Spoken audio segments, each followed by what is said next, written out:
Good evening and happy Sunday, everyone. Welcome to another episode of Between the Ropes. We had to have this one because, man, we've got a lot to discuss this week. Some good, some sad, unfortunately, and, the kind of the good, the bad, the ugly, and some sadness thrown in. Just a ton of stuff to go over tonight. So buckle up, get ready. We've got a lot to discuss tonight, and we've got a tribute, of course, for the legendary Hulk Hogan. We've got our grievances to go over tonight as well. Sell or no sell, and we're going to be replacing favorite moments this week with our favorite Hulk Hogan moments. So join us, and you guys can get a head start thinking about that now. And when we get there, you can certainly participate in that. So, but yeah, Jeff, this is a lot to go over, a lot to cover, and it's going to be a little hard getting through some of it because it's it's been a sad week in professional wrestling. I think from everything that's gone on. Yeah, it's been a rough week, and we'll get into why it's been so difficult with the Hulk Hogan stuff. We'll get into some of that. But yeah, we lost a lot of legends last week. We lost a lot of icons. So it's been a rough week, but we're here, and hopefully we can all talk it all out and do so respectfully, and and be kind is. Thank you, Swag fan. Kind is the right word. Kindness. We don't all have the same opinions, and that's okay. It's perfectly fine for us not all to have the same opinions. I know that people will disagree with my opinions when it comes to my grievance this week, and that's okay. It's a part of it all. So let's just do so respectfully, and let's get into it. Yep, absolutely. Let's see who's here. I know Derek's stuck in the airport. Hope you get through that. That's never fun. Clown, Dylan, James Chadwick is with us tonight. Thanks, James, for joining. I know it's very, very late when you come out, and we appreciate it. Dylan, Damian, Andrew, Terrence, Big Dan is here. What's up, Big Dan? Conrad is in the house. What's up, Conrad? Brandon is here. What's up, Brandon? How are you? Bonus Baby is here. And Terrence talking about Generation Xers are going through. Yeah, it really was. I mean, I'm coming on this, just getting done watching a clip from Lita Ford's concert, and her one of the other members of her band did "Close My Eyes Forever," of course in tribute to Ozzy, which was a huge hit for Lita Ford. It could have been, one of her biggest things ever. That was set up by Ozzy's wife, the meeting between those two, and it's. And I listened, Jeff, to Frankie Kazarian, who was on Busted Open talking about Ozzy and stuff, and you could tell he said that he chose "Mama, I'm Coming Home" as his favorite song from Ozzy because he had that at his wedding for when the groom and the mother of the groom, it's kind of like passing the torch onto the groom's bride to be, and he said so he'll never forget that, and he said, boy, I felt bad for him. He said he was in New York and he was walking past the memorial at the time that he heard that Ozzy passed. So he's walking past the Twin Tower Memorial, and he said it really hit him, and I could see that. I know a lot of people, like Jeff was alluding to earlier, a lot of people might come out and say that it's just a celebrity, it's silly, but it's not. Jeff and I are older. We've grown up with a lot of celebrities, and sometimes it really hits you. It hits you for many reasons. Important things that you were doing at the time. I know things have hit me in many different ways, and now I think I may have mentioned this, but you know what, Jeff? Now I kind of know how our parents were when their legends passed. Yeah. Well, like I didn't really understand much of it when my mom, when Elvis Presley died. My mom was devastated. Yeah. And then I'm probably maybe 7 years old, and I'm like, Mom, like, why are you crying? Like you didn't know him, you didn't, but I didn't get it. And but now I do. I'm older and I get it now. And there's going to be times when I have often said I'm a big Kiss fan. Those guys are in their late 70s. There's going to be times when they pass away, and it's going to be very sad for me. Yeah. So like Jeff said, and like Swack Fan alluded to, be kind, right? Because it's everybody takes things a different way, and everybody has things that are meaningful to them, and music is a big thing. Music's a huge thing in my life. I don't get to listen to it as much as I used to now because I listen to a lot of podcasts and things like that. But it was still a huge part of my life, and it's very it gets you. It's very emotional. It's very emotional. So, and Jeff, I'm sure I know you share that. You and I share a lot of musical taste. We listen to a lot of the same things. But there's people that you've grown up with and stuff like that have since passed on, and it's it always hits you.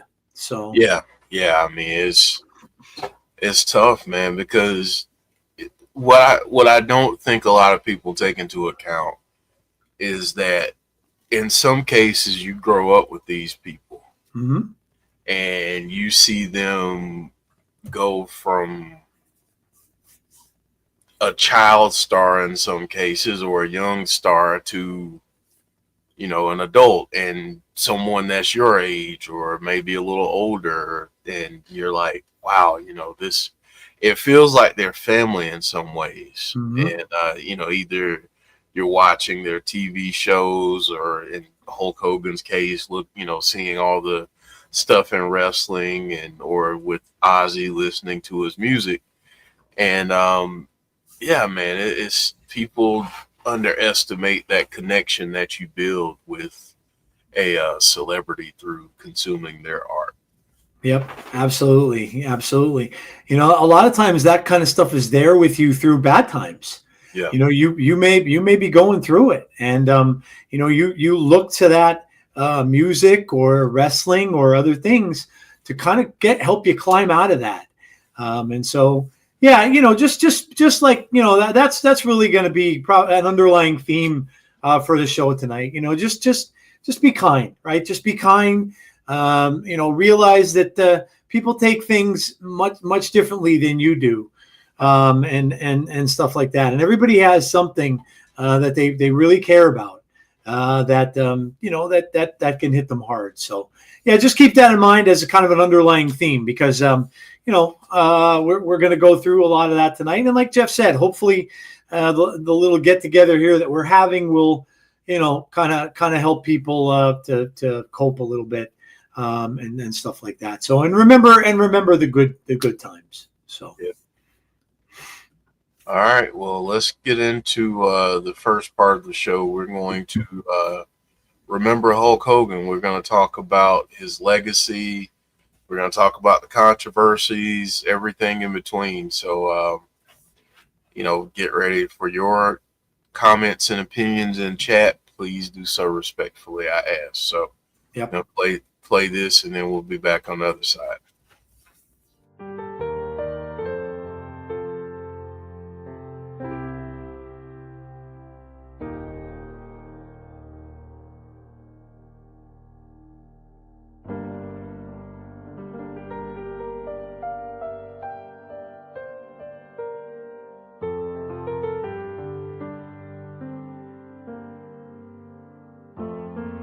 California. And thank God, Mean Gene, I got my pump back, man. The pythons are ready. The largest arms in the world. Yeah, I'm glad they are, because I checked.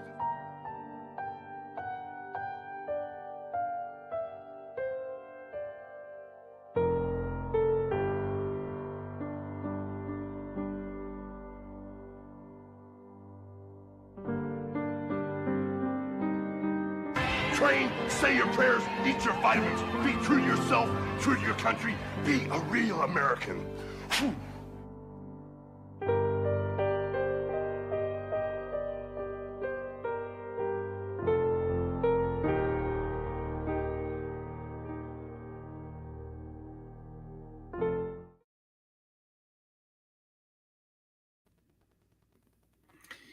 I'll tell you, and I've said this on our show many times. When I hear Real American, it's like, when I was younger and watching, I would get chills up my spine whenever I'd hear that music. Look, I have listened to a lot of podcasts over the past 4 or 5 days, and because I was curious, probably like a lot of you were, as to how this was going to be taken, because and I think Bully Ray may have put it in a good light, saying that of late Terry Bollea wasn't maybe the greatest person, but Hulk Hogan was so integral and such a force and a person who made wrestling what it is today. And that also does, same sentiment came from Mark Henry. So many people. And then, of course, Triple H's speech.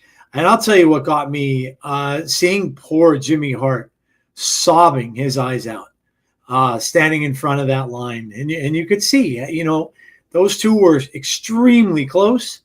And so, look, I get it.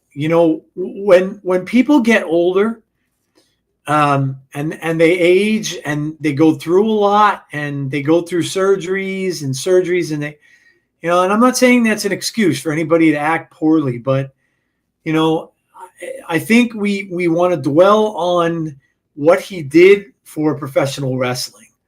And if we don't look back at it that way, it's a disservice to him. Because I have seen moments with him that I will never forget. That Andre the Giant still that Jeff had up there with him and Andre, that is still my number one wrestling show that I've ever watched. It cost us $99 to get it, with that little tuner that you had to buy for your TV. It was the first wrestling pay-per-view I ever watched. And that was incredible to see. Incredible to see. And I'll never forget it. I will never forget that. And Hogan was such he not only championed wrestling but he merged it into Hollywood. He was on talk shows. He was on all that stuff that Triple H showed, and it was true. And all of them said that, he was the one that went campaigning for the sport around to everyone. So he did so much for the sport. My God, ESPN came out and said that he was the most integral thing in pro wrestling.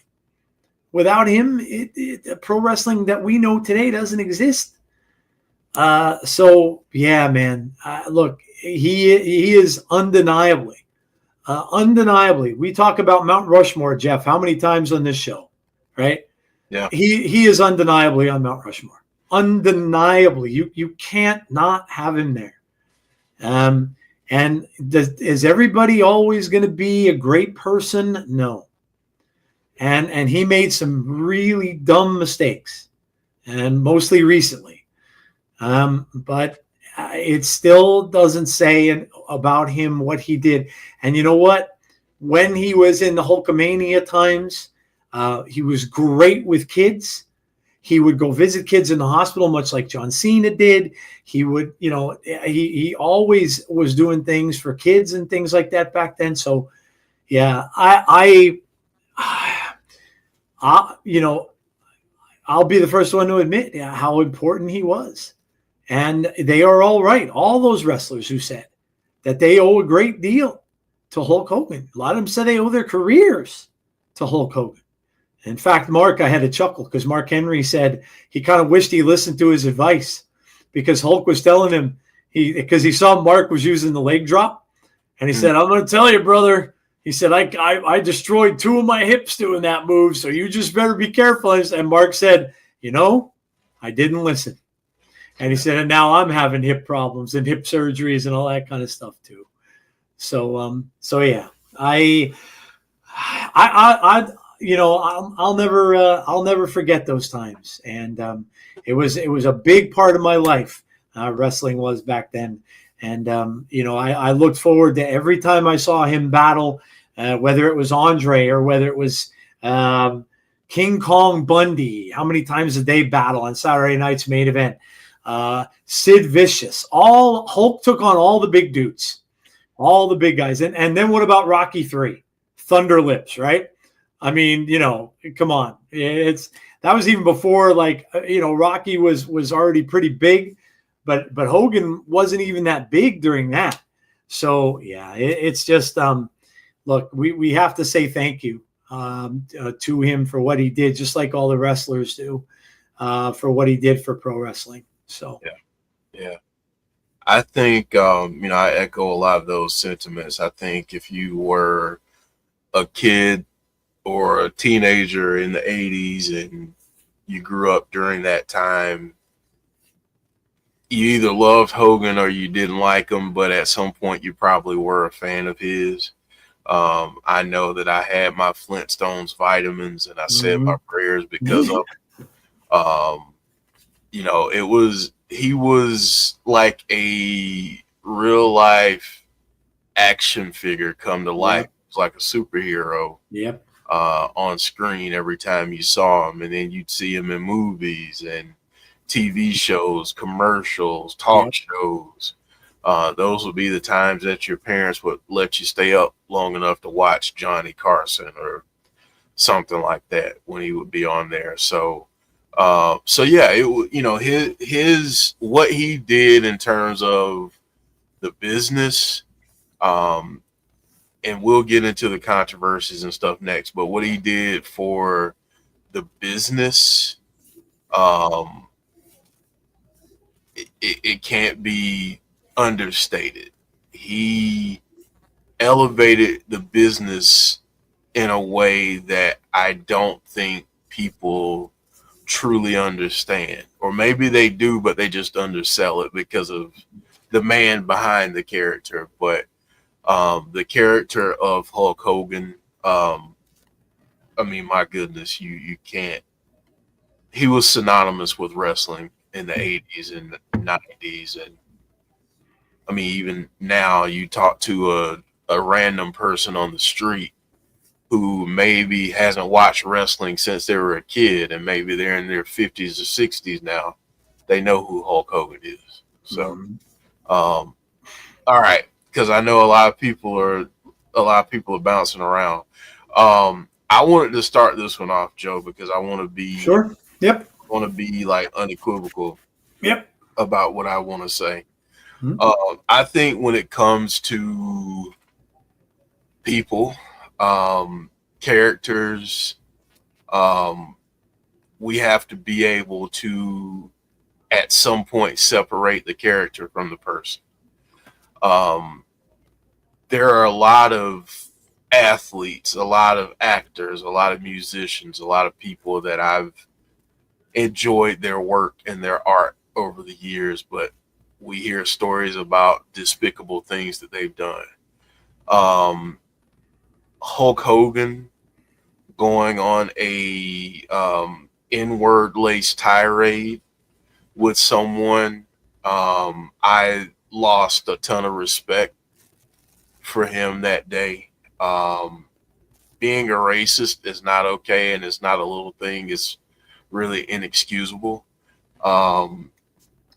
I just hope and pray that he said in the last year or so in his life that he, became a Christian, dedicated his life to the Lord. And I hope that that's the case. And I hope that he repented, because what a lot of people don't realize is Hulk Hogan was beloved by the black community. Beloved. So you take someone like that who brought Mr. T along with them on WWE events and everything, and what Mr. T meant to a lot of us growing up. And you get this guy who you feel like, man, he's cool. He's cool with us. And then years later, you get this audio of him just using the N word all willy nilly and like it's a part of his daily vocabulary. And you find out that maybe that's what he thinks. And it's like being a part of a movie and the twist ending happens to you at the very end. And that's kind of how it felt for a lot of us. Um, I don't excuse what he said, and I don't excuse his racism because it needs to be called to the carpet. But, and I think the key is for me and for a lot of people, what we need to do is we need to learn how to forgive. Because I think I said this on Thursday. Hulk Hogan is not the only person, and not the only person that's white or not a person of color to have said that word. We just don't have audio of it. Many of us, if some of the things that we've said, maybe not racist, but maybe we've said something that's derogatory or demeaning towards a certain group of people. If that's happened and somebody caught that on audio, how would you be perceived? Because I know a lot of people make mistakes, but then when somebody else in the public eye makes them, they tend to like just pour all the vitriol towards that person. And rightfully so. I'm not taking up for Hulk Hogan and what he said because it's vile and disgusting. But we also have to understand, hopefully he grew as a person.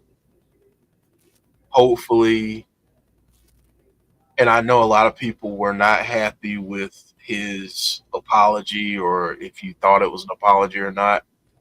I get that too. Because trust me, I was pissed for years. Like I used to, anytime I would see Hogan, I mean you pop because it's Hulk Hogan. But after all of that, that stopped for me. And it was just okay, I respect him because of what he's done for the business. But I just feel like it's a deeper discussion that's not a wrestling discussion in terms of why people feel the way that they feel about him. And I'm not going to say to anybody, hey, you got to drop how you feel about him. All I'm going to say is this, and we'll talk about this more too, but there's a time and a place to have those types of conversations about how vile a person is. I just didn't agree with having those conversations the day that he died. Just my opinion. But Josh, what are your thoughts on the controversies over the years? Because I mean, that's not the only one. No, I mean, certainly not. And if you look at I'll be honest, that incident that you just so eloquently spoke about really lowered my opinion and put me off to him.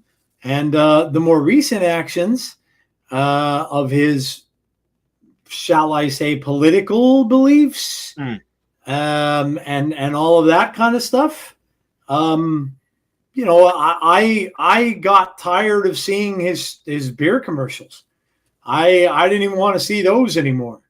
And because, I felt that it was just silly and foolish so yeah, it was quite disappointing. And look, who would have thought that we would get a show where Hulk Hogan would appear and get rousingly booed, and not because he was wearing the black and white. He got booed out of an arena, and I don't know that he could ever say that ever happened to him ever when he wasn't playing a heel. Yeah, and unfortunately, that was his last appearance. Yes, it was in WWE. Unfortunately, yes, very unfortunately. Yep. And the people let it be known, we don't want to see him anymore. We don't want him back. We don't want to see him anymore. And like I said, I got turned off to him a lot. For those incidents and for all the other stuff that I saw him saying on campaign trails and things like that, which I thought were spewing nonsense. We're not going to get into that. Everybody can have their own views for that kind of thing. But yeah, that's why I think when you're hearing people mention it, and that comment that Bully made about how Terry wasn't great, especially recently, and it just that kind of stuff is a shame. And look, I would never ever begrudge anybody for being disappointed to the point of where, look, I'm never gonna be a fan of this guy. I'm never gonna like him. It's almost like being betrayed. Completely understand that. Yeah, absolutely. I can completely understand that feeling. I just think that for us, and this may be corny to some, maybe this will ring true for people who've been in therapy, but I've learned to forgive.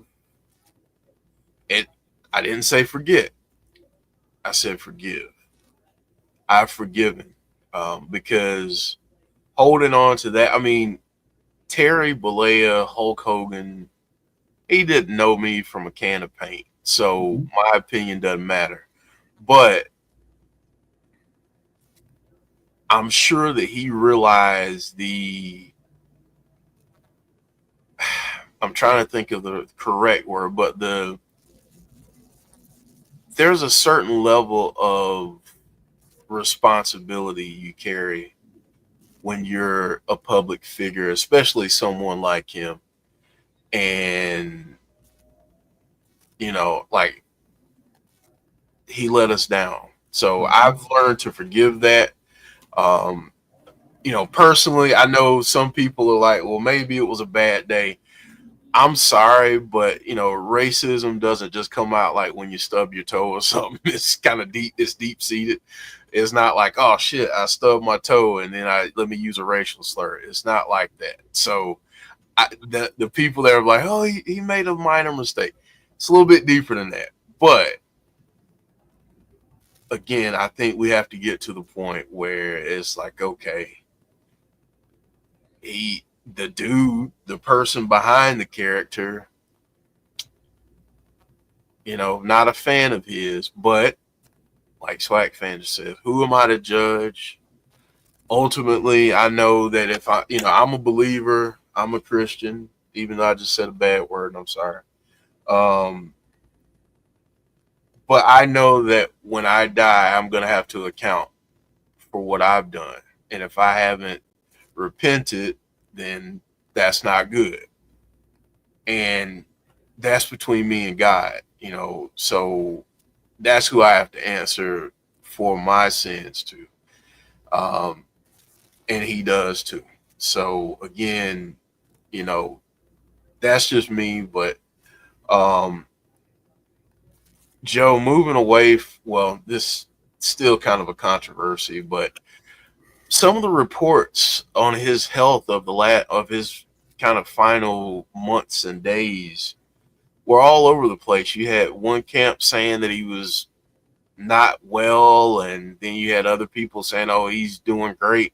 What did you make of all of that? And same question to the chat.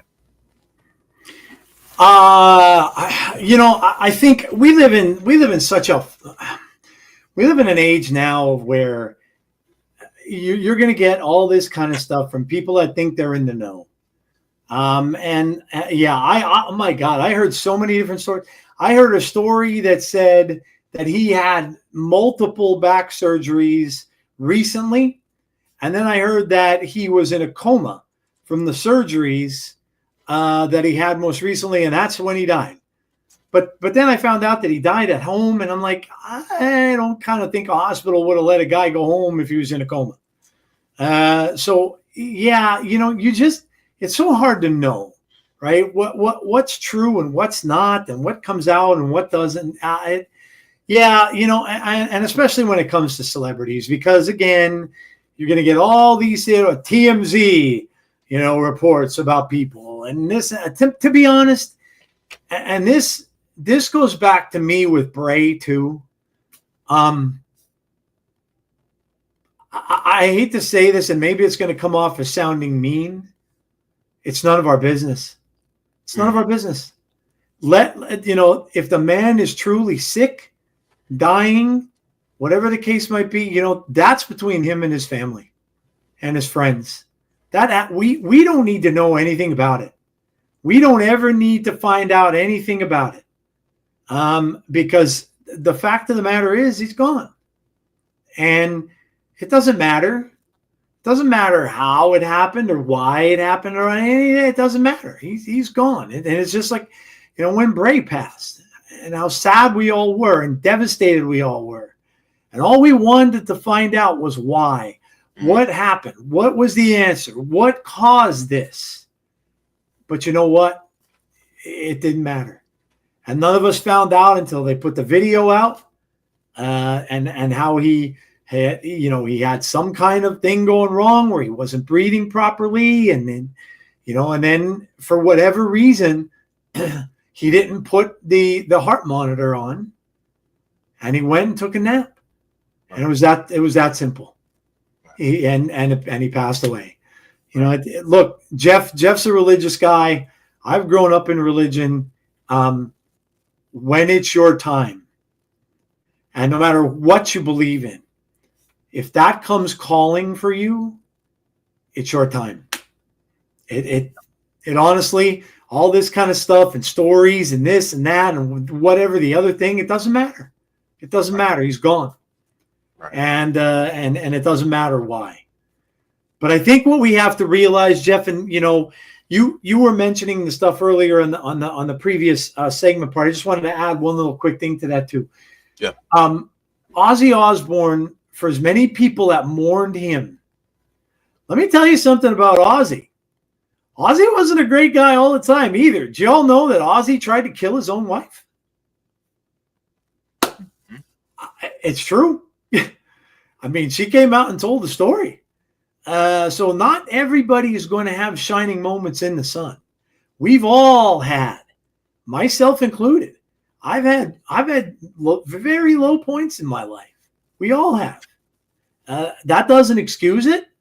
Like Jeff said, that doesn't pardon it if you do something that hurts someone else. There are things that I've done that hurt some people that I've known, friends that I don't speak to anymore, that I'm going to regret maybe for the rest of my life. And I hate that. I'm trying at this point in my life at 55 to remedy some of that. Like there's my best man at my wedding and I haven't spoken in 20 some years. And him and I were like best friends. And to this day, I find myself wondering why. I don't like that. So yeah, but yeah, Jeff, when it comes down to like information like this, like I said, this kind of stuff is only really should be between himself and his family and his friends. We don't need to know. All we need to know is that he's gone. Right. And I think for the folks who were putting out stories or trying to put out stories, I mean, I get that you want to make money and that you want to get clicks and all that stuff, but at what cost? I mean, right. Why is that important for us to know? I mean, when it comes to people and their final days or just their personal lives in general, we don't need to know every time they make a move. We don't need to know all the details. It's none of our business. And the arrogance of the entitlement of fans, it blows my mind. Like we don't need to know. Like I get that you want to know when your favorites are coming back, but why they had to leave is not really your business. Mm-hmm. It's not my business. They're people just like us. They hurt, they bleed, they grieve, they go through things just like the rest of us. Them having that ability to be able to be a human being and have that space, I don't think people really understand how important that is. So, whether Hulk Hogan was on his deathbed like it was reported several weeks ago, or whether he was completely healthy and this was just completely out of nowhere, it's none of our business. He deserved the opportunity to live his life how he wants to live it with whatever consequences. And we didn't need to know his medical information. Nothing. It's not like any of us knowing would have changed anything. Like none of us could have done anything to change the outcome, unfortunately. Yep. I think sometimes, Jeff, we think, and this is not with just wrestlers, but this is like with celebrities as a whole. I think we just think that we're entitled to get all the information that we can about every one of them, that we should know what they do, where they are, what they're doing. And that's just not true. That's just not true. And it goes with anything, entertainment industry, wrestling, even like pro sports. People are obsessed sometimes with athletes that they like and things like that. And they just think that they should be open and to I mean, we see it all the time, right? How many times have we spoke on our show in our grievances section about women wrestlers that get crap all the time from people that are just up in their grill and that they're following them around and they think that they should be, that's not how we should be. It's fine to have heroes. It's fine to be interested in people's careers and stuff like that. But that doesn't give us the right, just because we're a fan, to know every little thing about them. It doesn't give us that right. We're not family. We're not related. We're not any of that. That's, think about it if you were, and I know this is a hard perspective to get, But think about it if you were on the other side of that. Think about if you were the one who had someone pass away, or close to you, and then all of a sudden, let's say, I don't know, let's say maybe your father or mother was a prominent political figure, or your father or mother was prominent in your community, right? And then all of a sudden you have reporters calling. You're getting tweets, you're getting Facebook messages. Tell us what happened. What happened? We just saw them the other day. They were fine. Oh my God, what happened? But you wouldn't want to do that. You wouldn't want to have to deal with that. So we have to try as human beings to think about their family and their friends and stuff like that and what they're going through. Right. And I just want to add to this while I have this topic up on screen. Even if you dislike the person, you hate the person, quote unquote, don't do it for that person. Think about the people that they're leaving behind. Mm-hmm. Because I can tell you, just talking about the topic that I have on screen right now, I saw so much on social media that I was shocked. I was shocked to see people being attacked and called names and having things said to them because they were not I hate the dude, good that he's gone, that kind of thing. You had people that were like, listen, I'm going to choose to compartmentalize Terry Bollea. Probably not a nice dude. He had some views I didn't agree with. He was hateful towards people from the audio that we heard. Terry Bollea very well could have changed before he passed away. Hulk Hogan, a giant, an icon in the wrestling business. That's how some people chose to do it, and other people were like, well, no, you got to go in. You got to go hard in the paint. You got to call out. And yeah, I agree. You got to hold people accountable. But I also think just taking that little bit of time to be like, well, on the day that he passed away is today the day that I want to post some of these videos and memes and all these different things when his family, who may not share the same views that he did, might be looking. I know if I looked at social media and if someone said something like that about my mother or my father, I know how it'd make me feel. Mm-hmm. So, yeah, I was just surprised to see as many people though, getting really upset with folks talking about his legacy as Hulk Hogan and not necessarily being focused on the controversy and the stuff that he said. I think that people like that, Jeff, look, I get it. I get people being mad. I get people being upset. But when does it, when do you get to the point of where your empathy kind of takes over a little bit and you start to think about that person's family, that person's friends, and that person's children, and all that, and Jeff, you know what? Not for that person, but for their family. Right. Sorry. Right. Go ahead. No, it's okay. Yeah. And kind of think to yourself, how would it be as if you were going through that. And yeah, it's just, that's what we kind of have to just remember, that there's other people involved. And, but yeah, so I don't know. I think, yeah, but we're going to move on. And, it's tough.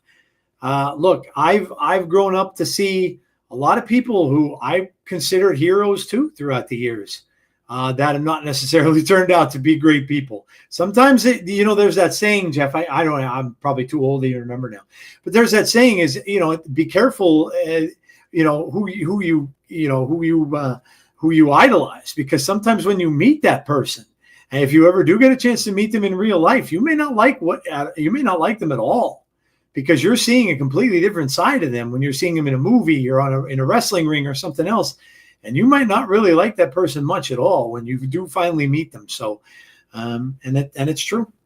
So, right. Yeah. I think, just to kind of, for me, just to wrap this up, I think I've been pretty clear, but the way I'm choosing to deal with this is I'm compartmentalizing. Hulk Hogan was a character that I looked up to, huge icon in wrestling. Wrestling wouldn't be what it is today without his contributions. Nope. Terry, I pray for him. Mm-hmm. I pray that he, repented and had a relationship with the Lord. And, I really hope he had a change of heart, because I don't get racism. I don't get it. I mean, I know why it happens. I don't understand how people can be so narrow-minded and hateful to hate people based on the color of their skin. I don't get it. Like, I don't know how people can be that way when we all bleed the same. I mean, we're all human beings. But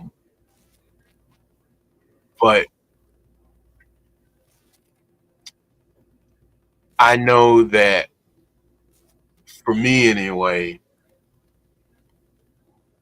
instead of this letting me do something that I never want to do, which is hate someone, I use it I think for me, as an opportunity to say, okay, one day I'm not going to be here.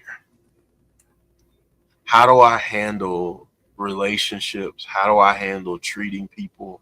How do I handle all of those things from now until whenever it's my time? Because the last thing that you want as a person is for people to be like, man, yeah, dude was a crappy person. Like, he was really an awful being. That's not the legacy that you want to leave. So, that's just. Yep. Yeah, and again, said very eloquently. I don't really have too much more to say on the topic, and it's just I'm kind of trying to think of it in a light that was a better time for him, and stuff like that, and like Jeff was saying again, pray that he, toward the end there, because we don't know. We haven't seen him much and stuff like that. So pray that toward the end he made peace, and he repented, and he did. If he did indeed find God, then hopefully that got him through, and stuff. So that's all you can really hope for. And again, my heart goes out to his family and to his friends. That's they're the people who have lost a dad, lost a husband, lost whatever it is. They're the people who are suffering now, and they're the ones that I feel for. So, right. Yep. All right, man. Well, that's our tribute to Hulk Hogan. Now we're going to get into the news of the week. So, all right. Sounds good. And we have we have a lot of news. We have a lot of stuff going on in the world of professional wrestling. So we're going to get into it. I have this little bit of, it's not really news, but I have this little thing that I wanted to share with you all. I'll delve into WWE Shop from time to time just to kind of check out stuff. You got to see this. Look at that Bray Wyatt shirt. I saw this and I'm like, now I know it's not coming in very clear there. Maybe if I back it up a little bit, but That is made by a company outside of the shop. They're selling it, but you could see the fireflies in the background. Bray in the front with the lantern on the right, and you can see the big symbol of the tattoo that I now have on my arm. Beautiful shirt, and I had to get it. I'm like, man, I had some Bray shirts. Unfortunately, I don't fit in any of them anymore because they're all like 5X shirts that drown me now. So I needed a new one, and I saw that, and I'm like, oh, gorgeous. Absolutely gorgeous. And everybody, I shared it on Twitter, and people are like, oh my God, I have to get it is gorgeous, like gorgeous. And it represents everything about him and what we do on our show, calling it Fireflies Forever and everything like that. I mean, it's just a gorgeous piece of it's a gorgeous shirt. And I had to get it because, there's a guy that, I'll never forget. One of those heroes that, that is going to be one of those ones that goes down in history for me as one of the heroes for me in professional wrestling. So, yeah, I wanted to share that with you all. As far as I'm trying to think of, so much of the news is just bad news, right? I mean, with Ozzy and having his big connection with wrestling and stuff, 2 times on WrestleMania, always around the business. Tommy Dreamer reminded me of how the Road Warriors used to come out to Crazy Train at some point, and so a lot of it was kind of crappy. But yeah, look, but one thing that wasn't, and I watched this, of course, on SmackDown was the tribute, the heartfelt tribute that Triple H decided to come out and lead, which I thought was very appropriate, and had everybody on the stage for that 10-bell salute and things like that. And they had a nice little montage and things. So, yeah, I thought that was very nice, very well done by WWE. Yeah, it's awesome. I think Big Dan said earlier that apparently Drew's having some issues or something like that. Oh, Drew McIntyre? Yeah. Yeah. See if I could find that. Yeah, I didn't see anything about that either. But then again, I don't really follow any of the stuff like that anymore. I try to stay away from. I am not seeing anything on the Twitter machine. Oh, Drew McIntyre says he's stuck in the UK. Denied flight back home to the United States. Ooh, that's not good. Former WWE champion took to social media, said he was stuck in England due to not having his United States passport with him as he was boarding a plane back to the U.S. with his wife. Caption on the video mentions that as a result, there's a good chance he won't make it to SummerSlam next weekend. Wow. Well, that's he said, I can't get back in America. They wouldn't let me board my flight. I'm in England still at a buddy's wedding. Planning to go back, train for SummerSlam, but no, I got blocked. Wife and I walked to the gate trying to check in. Always goes perfectly fine. Not this time. Drew, you don't have your passport. I know who you are, and I know that you lived there for a long time. You're showing me pictures of your U.S. passport and your global entry, but it doesn't matter. So went home. His wife went home without him to tend to their sick animals. He concluded that Jelly Roll is behind the issue and promised he was going to drop the country singer and would make him pay. Now, yeah, well, with that comment right there, I wonder if it's a storyline. It kind of sounds like it a little bit. I mean, so, I mean, right up until that point, I was like, okay, you got me. But, yeah, I don't know. Now it kind of seems like it's a storyline. So we'll see. I don't know. We'll see. That would suck, though. Because I'll tell you, I'm pretty impressed with Jelly so far. He was taking the hits like a champ, and it looks like he's really been training, and good for him. Yeah. Good for him. Yeah, he looks good, man. He does. Yep. All right, we'll get into what we've got this evening, but Roman Reigns returned since the last time we've done this show. Joe? Yeah. What do you think, man? Yeah, look, anytime he comes back, it's going to be a big deal. It just seems right, I guess, coming out and wrestling with Jay in a tag team match. And I know a lot of people are like, "Oh, it's just a tag team match." But I'm going to tell you something: the tag team match is probably going to main event. It's probably going to main event, and it could be night one that it does main event. Look, this is a big rub for Braun Breaker. So this is a huge thing for him in his career right now, to be in the ring with Roman. And, Roman really playing it up too. He's in the gym, and you see little clips that he's doing when he's lifting weights and stuff in there. So I think it's going to be a fun match. Is it important? Probably not, but I think it's going to be a fun match. Seeing Roman team up with Jay after all that stuff that happened to them back in the Bloodline days and things like that. And going up against Braun Breaker and Bronson Reed. And then, of course, you have Paul Heyman. You just never know what Paul Heyman's going to do. But look, the OTC has now kind of, and I've said this before, the OTC has now kind of become an Undertaker type of character, where you're not going to see him very much. Even when he was in the Bloodline, you were seeing him at big events only. You weren't seeing him at small pay-per-views. You were seeing him maybe 4 times a year. Now it might even be less. But he's fallen now into that break glass, call Undertaker kind of thing, where now it's going to be break glass and call Roman.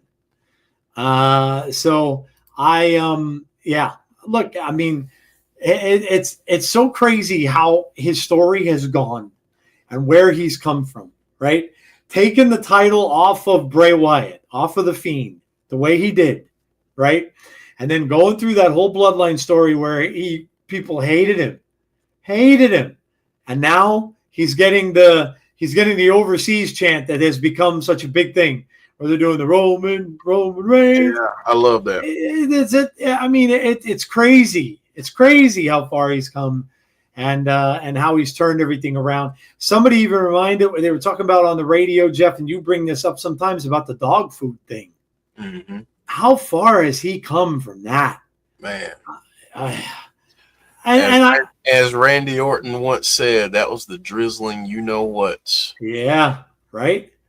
And you can't help but root for this guy after knowing what he's fought through. I mean, the man had cancer. So, that can really come back at any time. It's great to see him. And like I said, I like the storyline. The storyline does make sense. The rumor is, and I don't know how this is true again, because I'm reading this from God only knows where, but the rumor was that he was supposed to come back and he was supposed to fight Seth. That was the rumor. So whether or not that's true, I don't know, but that's the rumor that it was supposed to be, and they had to make a swerve. So, but yeah, I'm looking forward to it, Jeff. I think that the match will be fun. Certainly, there's no real stakes, but I think the match will be fun. Who I think it's big for, though, Jeff, is Braun Breaker. Yeah, I think what we saw last week and kind of Roman and Braun doing the verbal jousting, Mm-hmm. that was a test, I believe. Mm. And I believe that Braun Breaker passed it. Yeah. Because he didn't look uncomfortable in that spot. He didn't look out of place. He looked like he belonged. Yep. So I think I agree with you. I think it's going to be huge for Braun Breaker. Mm-hmm. I think it's also going to be good for the momentum of Jay. Yeah. Because if Roman and Jay win, now we got a little bit more juice with Jay. I know some people have been like, well, man, they feel like he didn't have a long enough title reign and he's lost a couple since then. I get it. I think this might be big for him, though. Yeah. Yep. I can see it. And like I said, I would be very surprised if this doesn't either lead off the show or end night one. Mm-hmm. I'd be very, very surprised, because Roman's just that kind of a draw. Yep. So, yep. All right. So next up, Joe, Sami Zayn Karrion Kross set for SummerSlam. These two, I'll just say this: I'm really happy for Karrion Kross. Yeah, me too.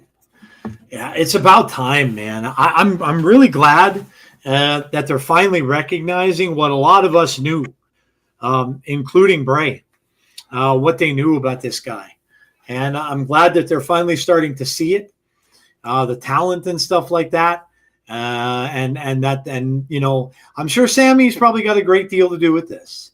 The fact that he's helping to create such a big push for Karrion Kross. And yeah, man, how patient has this guy been? You know, he was fired.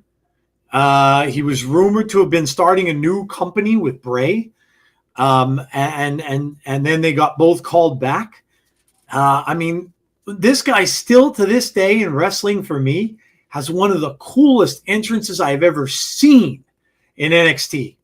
Ever seen. Like, I couldn't wait to watch that show just to see him come to the ring. So, yeah, it's a feel-good story.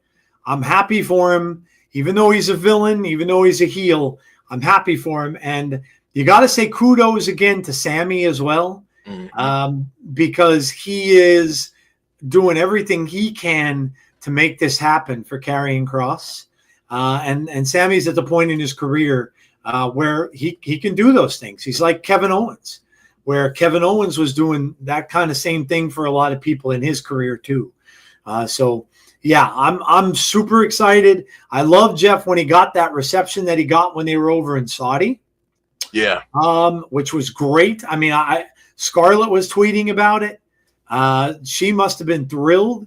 And yeah, I think, Jeff, it's finally coming together for Karrion Kross. Yeah, I do too. I think it's he's earned it. He's earned the opportunity to be showcased and get more time on TV. Hopefully, they let him run with the ball a little bit more. Yeah, and yeah, I think it's great that they're finally looking inward a little bit at him, and you know, and giving him that push. So, yep. All right, up next. Man, the ending of SmackDown I thought was great. I feel like what had become an afterthought in WWE, their tag team division, at least one part of it, has drastically improved. And this match, I believe, is a testament to how much people are digging the storylines in the tag division. So we're getting a 16 TLC match at SummerSlam for the titles, Joe. Yeah, man. Now, how crazy has it been? I complained for so long that the WWE is almost like forgotten what tag teams mean. Even the tag team matches they would have, a lot of them they were just teaming up random, like really, really high up the ladder superstars together and just throwing them in matches together. Now they're killing it with these tag teams, man. And I mean, you've got some great ones. I mean, obviously, some of the Motor City Machine Guns, one of the greatest ever to ever do it. The Street Profits have been amazing. Fraxium, one of the greatest tag teams in NXT. So they certainly have talent here. And now you mix in the Wyatt Six. Yeah, this is fantastic. What a turnaround. Yeah. From where they were with tag teams, where they were doing nothing with tag teams. Nothing. Someone had this revolution, like, let's put them all on SmackDown and let's just keep rolling with it on SmackDown and make that our home for tag team wrestling. Yeah. Beautiful. Beautiful. Good job. Yeah. Yep. They've been killing it, man. They I feel like the Raw tag division, hopefully they follow suit now that the SmackDown tag division is hot, because Angel and Berto are really talented, and they need to be they need to be elevated, and that whole division needs to be. So completely agree there. But yeah, this is going to be a lot of fun. the ending of SmackDown, if you weren't into the tag division before that, I kind of feel like maybe you should be now because of how everything broke down at the end. From the Wyatts, Nikki kind of being heelish at the end. Not kind of, definitely being heelish at the end. So what happens, and does the numbers game, how do you combat the numbers game if you're the other teams is the question. So this should be a lot of fun, Joe. Yeah, because you've got Bo on the outside, you've got Nikki out there, and you've got Big Eric Rowan out there too. Yeah, look, and somehow I can't help but think too that Bray has to be smiling from somewhere. That his legacy gets to live on in this particular way. At this particular pay-per-view too, because think about Bray's history at SummerSlam. Something that Chris and I have mentioned quite a bit over the last several weeks on Fireflies Forever. So cheap plug, come check us out on Tuesday at 6. We'll be talking about this. Yeah, absolutely. Do that. We just got an announcement at Comic-Con of the Wyatt 6 figures and box set that you can now get or you can order. So yeah, dude, I would have never thought. I mean, how many times did we talk about them? And we never would have said that they're going to bring home tag team gold, and they're going to run with that for a while. Nobody really ever thought of that as being a thing. But could you imagine if Bray knew that they bought? And I'd like to think somewhere he does, but that he would know that his brother and that gang that he has there would have brought back tag team wrestling in a big way to WWE. That's phenomenal. Just great stuff, man. Great stuff. All right. So, oh boy. Speaking of controversy and everything, Goldberg. I have an audio clip that I'm going to play of some comments that Goldberg made, but he is not happy. He was not happy with how his retirement match went, the build up to it. I have a quote on the screen that you'll see when this video plays, but just wanted everyone to check it out, and Joe will talk about our thoughts on this on the other side. Let's just say I'm pissed off at the way I went out. I put so much into it, and I don't feel as though the effort was reciprocated to put a stamp on, what I accomplished. I'm not going to say that I'm not ecstatic about the opportunity that I got, but I was a WCW guy, man.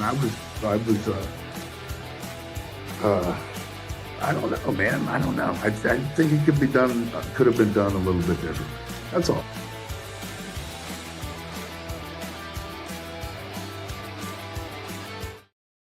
All right, man. So I'm ready to hear people in the chat. I'm ready to hear their opinions. But Joe, what do you think about Goldberg's take on this and not being happy with how things went?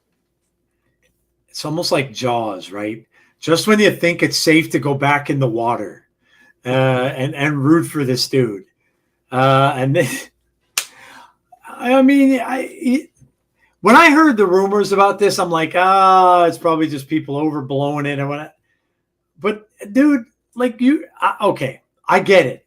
The speech, yes, that was just very bad. But I think I don't feel that was necessarily WWE to blame. I feel that was probably more than anything was NBC and Peacock, because that they have to integrate commercials whenever they do. They get told to do that. That's not their decision. That just happens. So because it was on a Saturday night's main event, they had to run commercial. And that is part of the reason why maybe what WWE should have done in that point is not have that on Saturday night's main event. Have it on a PLE instead, where they don't have to run commercials. So they could have thought that out a little bit better. But, talk about open mouth insert foot with this guy sometimes. He just like again, you built up this whole big story, right? It's a feel good story. He had a good match. He got a jackhammer off. We all know what happened, the stuff in the past with that and everything like that. You know, he had a good match. Gunther and him had a good match. He lasted pretty long in the ring, which I think more people would have, not many people would have thought. And then he comes out and starts like just, but whatever. It's who he is. It's who he is, right? It's who he is. To their credit, they did put his whole speech on YouTube. So they did have it on YouTube. Maybe Conrad just said, maybe make it a Peacock exclusive. Maybe put it online that way instead of sticking it on YouTube. Maybe put, hey, Bill, you know what? We effed up. They put the commercial on there. We didn't mean for that to happen. They had to interrupt it. But you know what we're going to do? We're going to give you a little thing for like 10, 15 minutes. We're going to throw that up on Peacock or on the WWE app or something, make it into like a premiere or something like that. So they could, so listen, I get it. I understand it.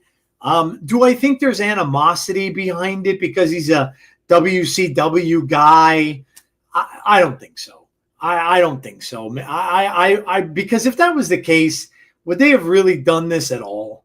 I mean, he was never really a WWE guy. He was a WCW guy, but they gave him this opportunity to have this last match. They're taking a chance because the last few times that we've seen him, let's face facts. He hasn't looked good, right? He hasn't looked too good. And there's been times where he's won matches where we didn't think he should win.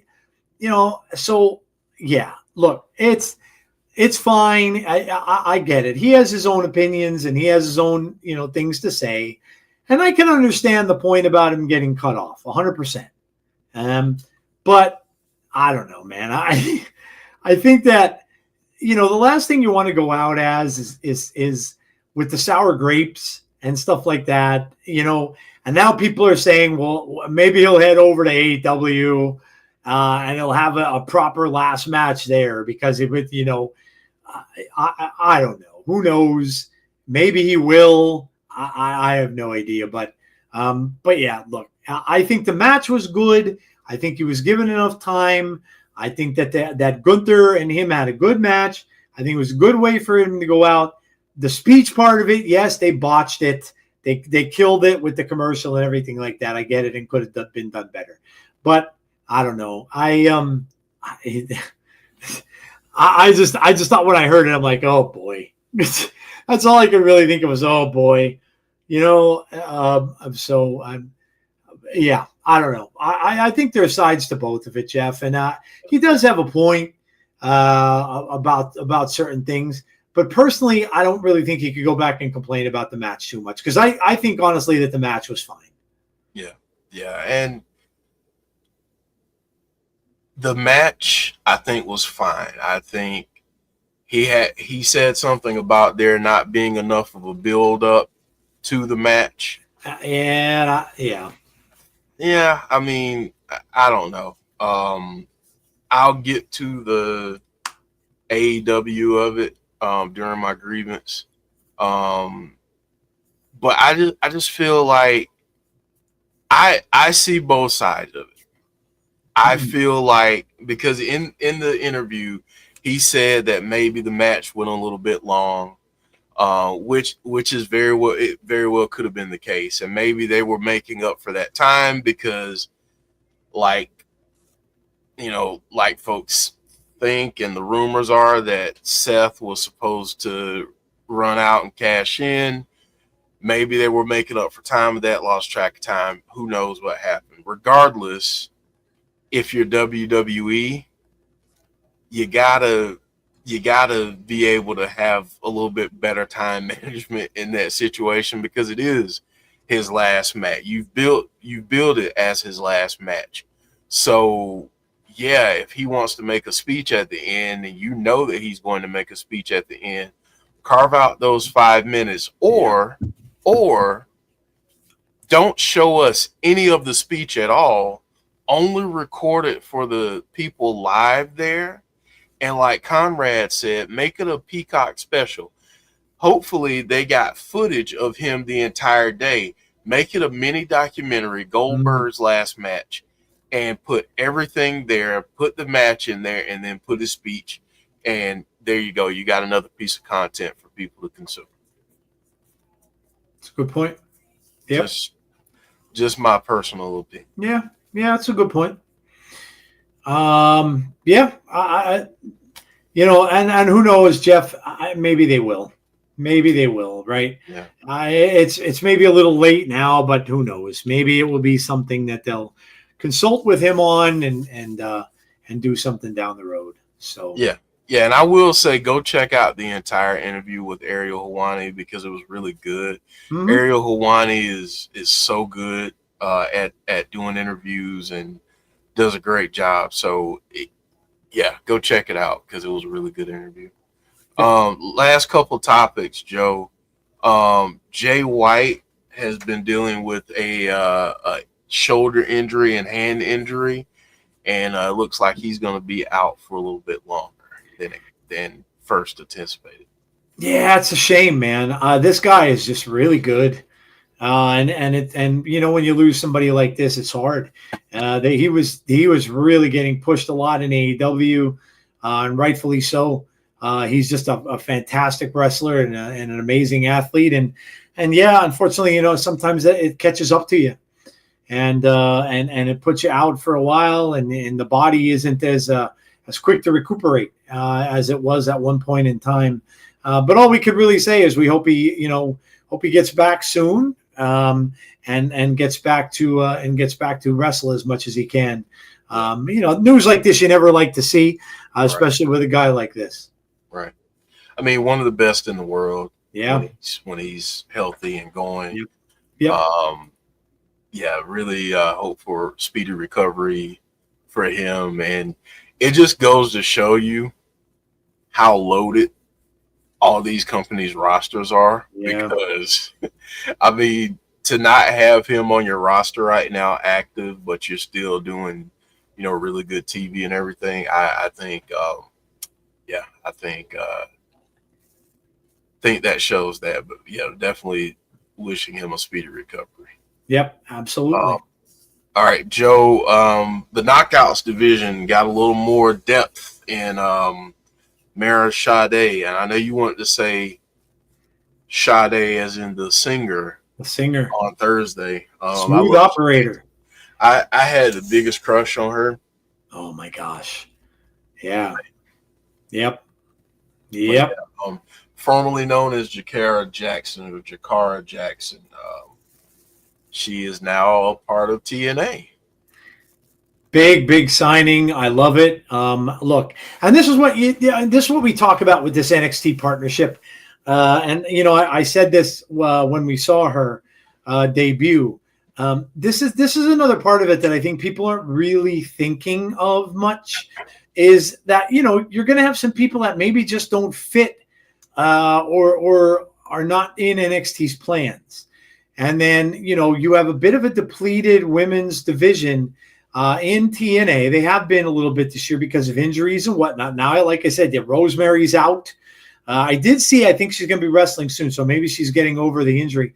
But she was out, and you have all these other people that still haven't come back from injuries and things like that, and now they're kind of just starting to get it back together with the inspiration, making their way back. Killer Kelly making her way back. It's huge. But this is a big signing for the Knockouts division. I always stood behind them as having the best women's division out there. Well, now they got to prove it again because that wasn't the case most of this year. They really just had a rash of injuries. Some people left and things like that. And, you got to make up for that. And I think that this is a really, really good signing for them and a step in the right direction to get more going. My God, Jeff, we need some more women's tag teams. Yeah. Yeah, we do. We're getting the same couple going up against each other. No, Right? this is a great signing for TNA. She looked like she belonged Thursday. Yep. From everything that we saw, and I think she's going to fit right in. And I mean, it also helps that people know about her because of the partnership and because she's been over there as a part of NXT's roster before. So I think this is going to be really good. Yep. I really do think it's going to be good. Agreed. Yep. I think it's a great signing for them, and it's something that they definitely needed. All right, man. The last thing, it looks like TNA, Joe, and this is probably going to be a large portion of my grievance, but looks like TNA is circling the wagons right now, Joe. Finally, right? I mean, how long did we have to wait for this? So many people were saying, why aren't they fighting back? And it finally took this with Trick and everything like that, and finally to come together as a group, and you could see them on there, all the champions coming together saying, hey, Macklin shirt, hold the line. They're finally coming together and putting up some resistance and saying, hey, we're not going to let these guys keep our titles anymore. This is getting a little ridiculous now. Now they have the men's and the women's title. Let's go. Let's get people excited. Let's get and we all know, look, we know it's about storylines and things like that. And we know why they're doing it and who they want to prop up with all this and stuff like that. Now it seems like it's going to be Santana, of course, still. And since Joe Hendry now it looks like he's out of that fold, and Indy Hartwell looks like it's going to be the other person. So, but yeah, these four got together in the ring and they look like they're on the same page. And all I can say, Jeff, is it's about damn time. Yeah. It's about time. It's about time. This has been needed for a lot of different reasons. From a storyline perspective, you're like, okay, folks, when are we gonna band together? Because we're getting the crap kicked out of us. But I think in some ways the first part of this story was supposed to go like this anyway. It's not supposed to look incredibly promising right now because if we're being honest, TNA to some people is still being looked at like the little engine that could. Mm. Well, the little engine that could didn't win everything in the beginning, then you wouldn't have the triumph story at the end. So yeah, very true. So just me, but yeah, I have stuff to say when we get to grievances, and I know Joe does as well. So, Yep. Speaking of which, that is the end of the news, and Jeff just alluded what it's time for. It's time to listen to our friend Mr. Stiller talking about the airing of grievances. The airing of grievances. I got a lot of problems with you people. Now you're gonna hear about it. All right, Jeff, take it away. The floor is yours. all right. So I'm gonna try not to belabor this because I feel like I say this once a month or every second or third time we do this show. So I'm gonna try not to belabor this, but what I want to say right now is that I kind of feel like with wrestling fans these days, and I'm talking about all of us, I feel like we get a little impatient. We jump to conclusions way too much. We believe any and everything that's reported or rumored, even if it's some made up thing that somebody pulled out of thin air. And I just kind of feel like with the TNA NXT partnership,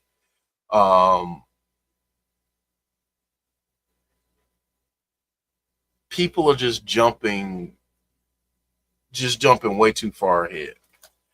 From a storytelling perspective, if you have a smaller company or a smaller promotion, does it make sense for them to be completely successful in the beginning? To me, no, doesn't make sense. The perception is that NXT is the bigger show. You've got WWE behind you, all of those things. I get it. When I mentioned earlier that I was going to bring the AEW of it all up, here's where I want to go back to. I believe it's April of 2021 when the AEW Impact partnership was going hot and heavy. Rich Swann was the Impact World Champion, and he went up against Kenny Omega. And Kenny Omega beat Rich Swann for the Impact title and was the Impact World Champion, the AEW World Champion, and I believe AAA at the time too.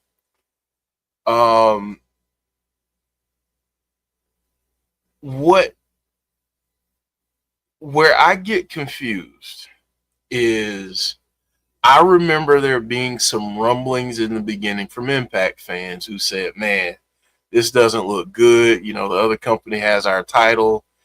And hearing from people that said, you know, you got to give the story some time. You got to give it some time. You got to let it breathe. They're really putting over Impact by even having Kenny Omega hold the title. You got to give it some time. But now it's different. And I get it. Like I do. I get it.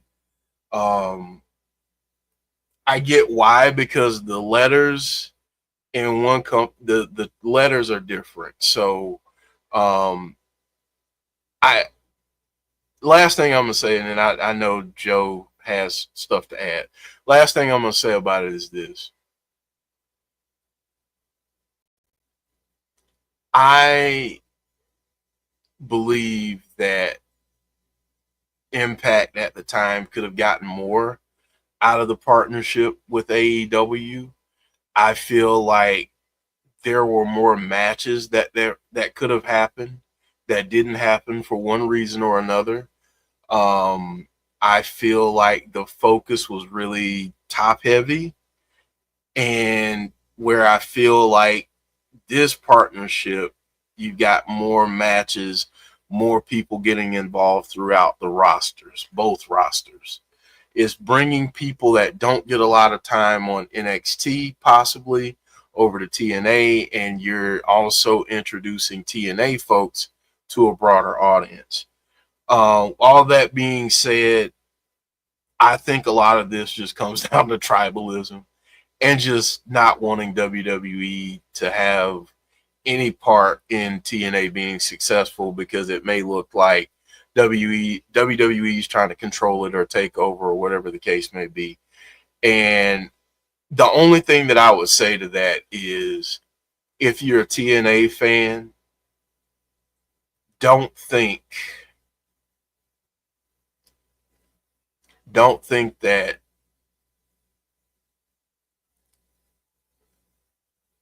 everything's just going to drop off the face of the earth and then one day we're going to figure out that TNA doesn't exist anymore. But that's just my opinion. I feel like both right now are benefiting. I feel like NXT is benefiting. I feel like TNA is benefiting. And yeah, I mean, you know, in 2021, Impact went without having the title from April until October. So that was basically from Rebellion to Bound for Glory. It's about where we are right now.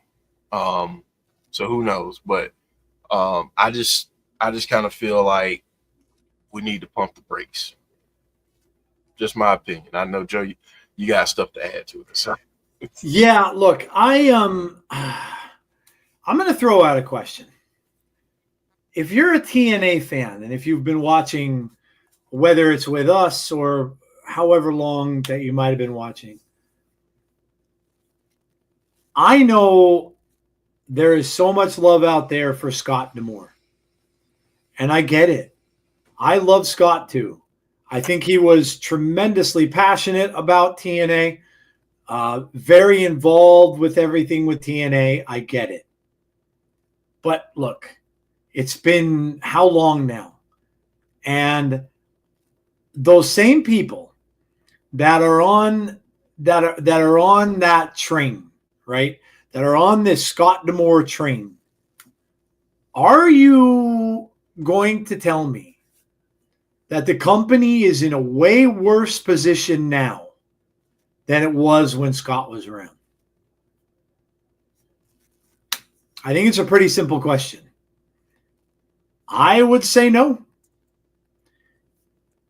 I like I said, I love Scott. I think he was great for the business. I think it you could tell he loved the business with his heart and soul.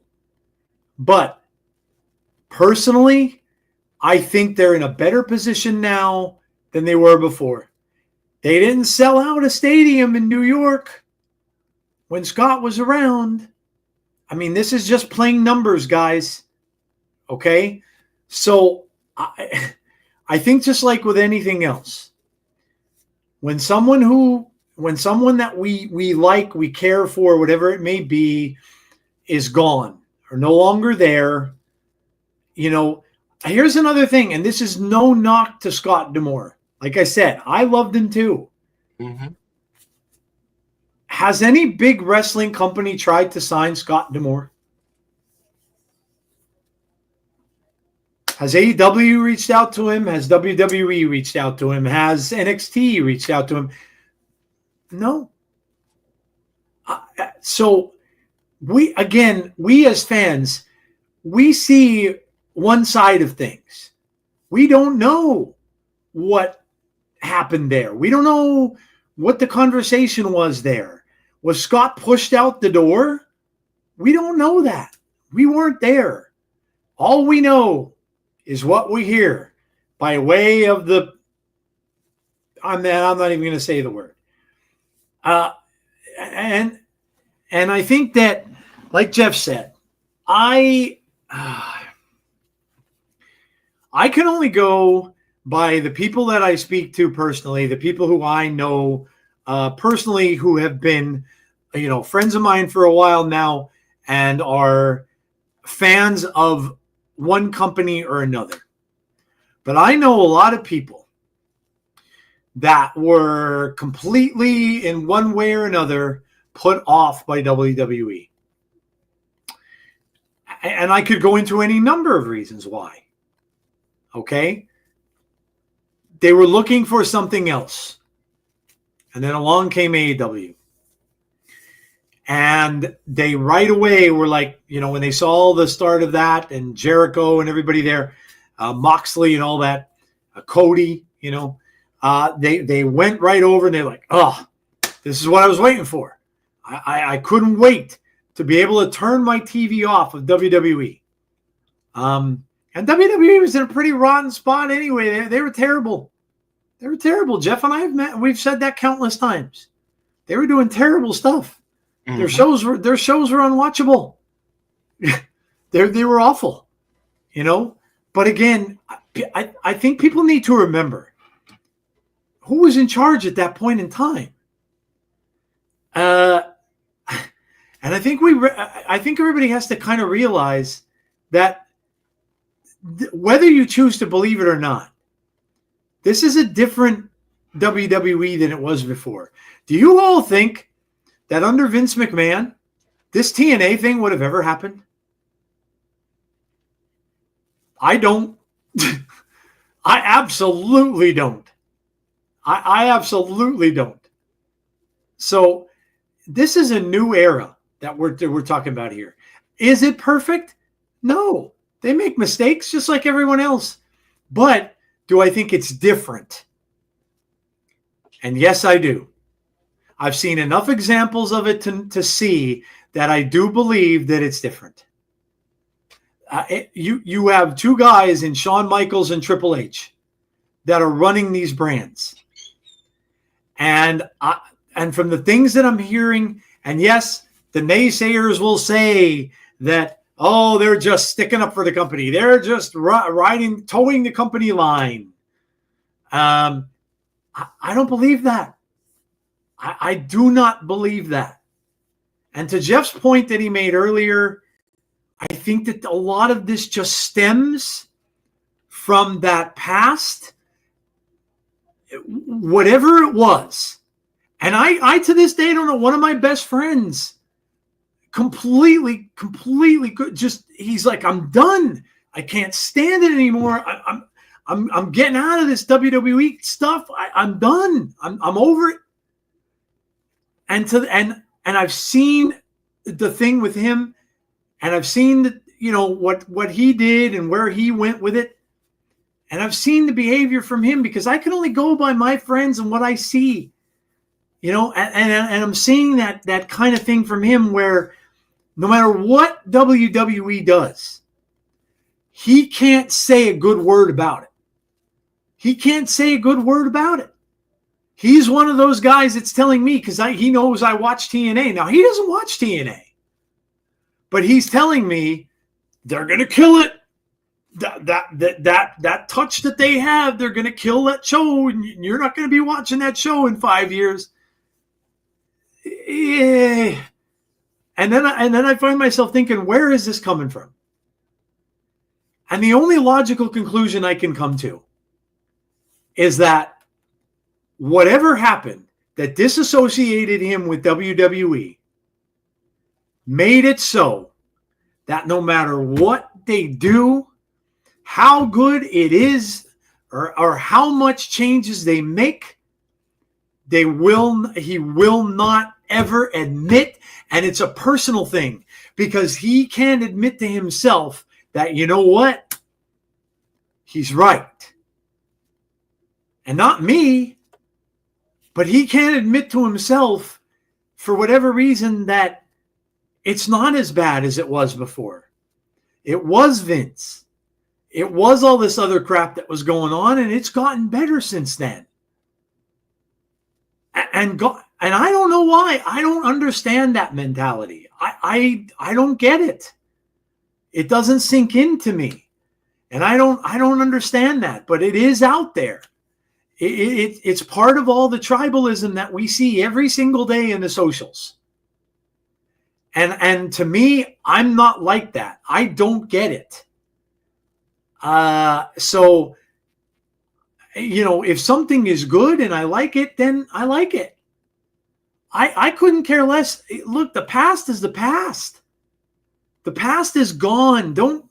I've heard this saying so much from people that I've grown up around in these 55 years I've been on this planet, saying, don't dwell on the past. The past is past. Let it go. Let it go. And go ahead. No, I was just going to say, too, I'm actually sitting here texting with Conrad behind the scenes. So, but I just said this to Conrad, and I want to say it here, too.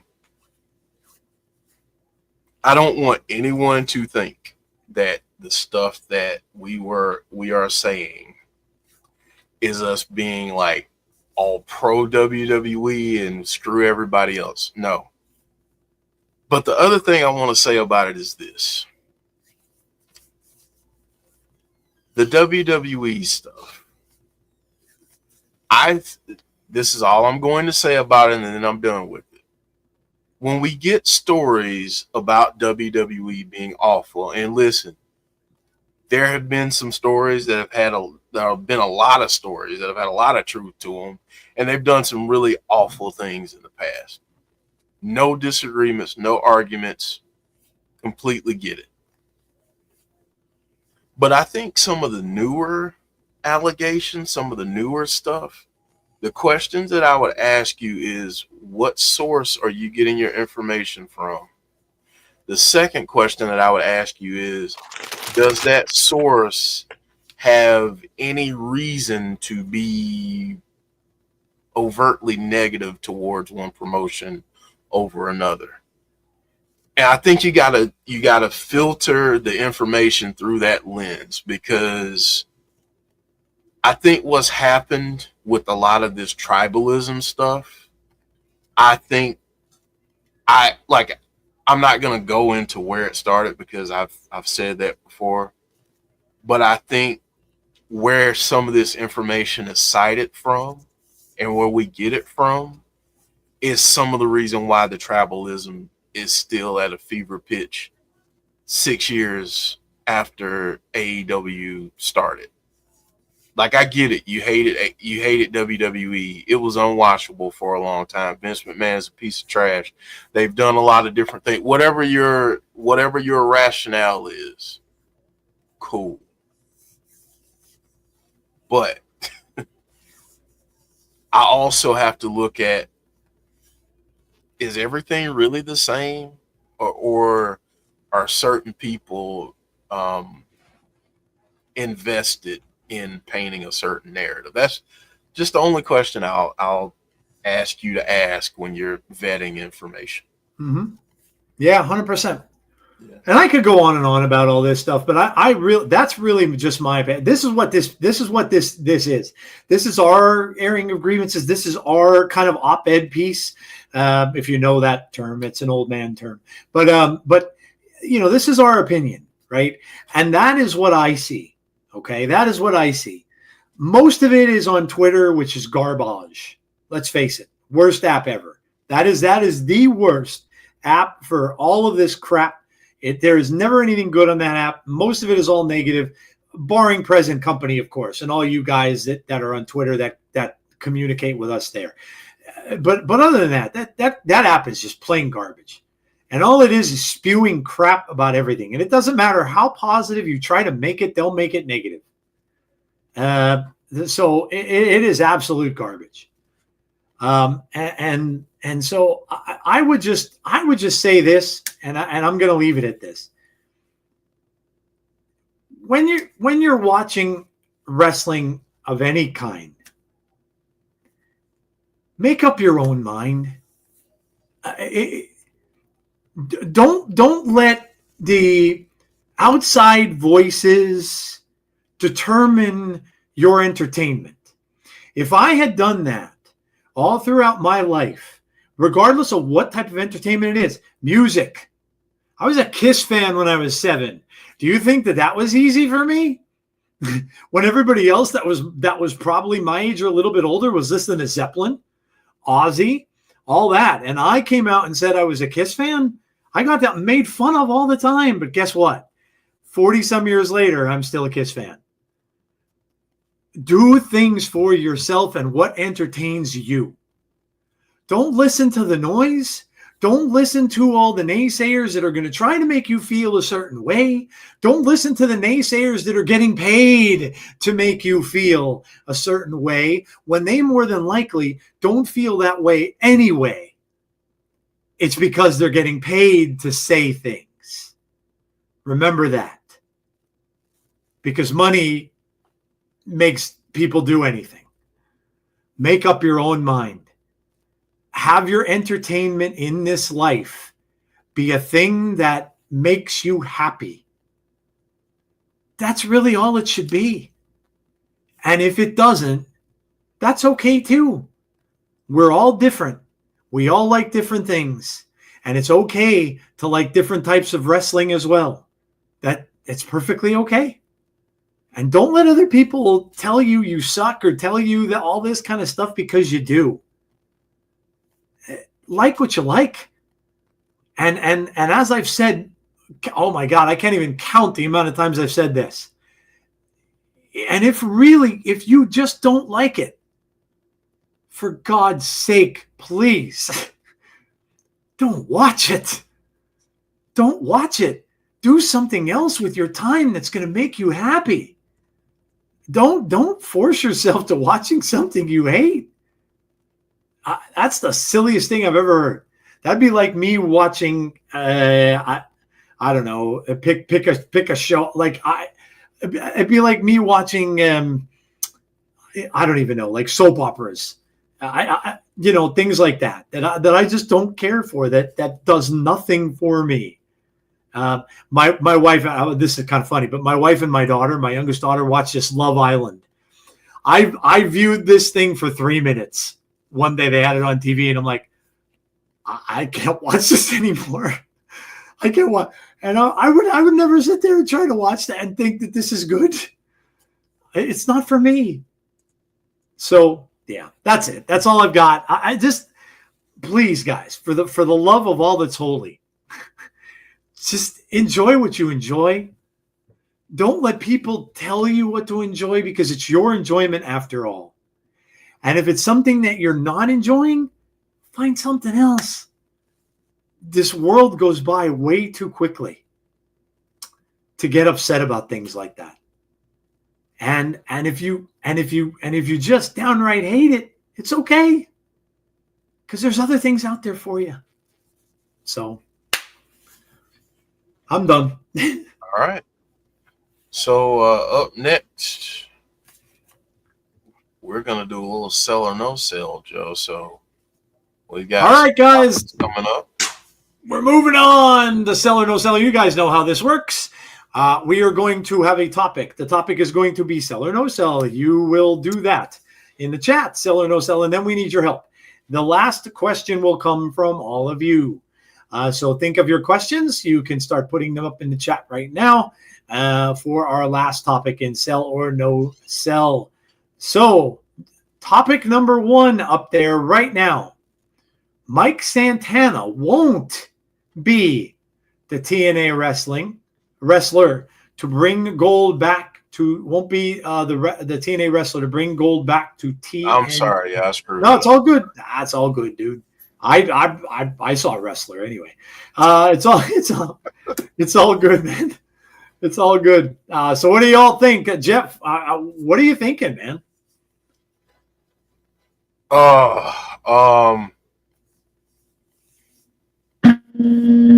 I'm gonna no sell it. I think he is.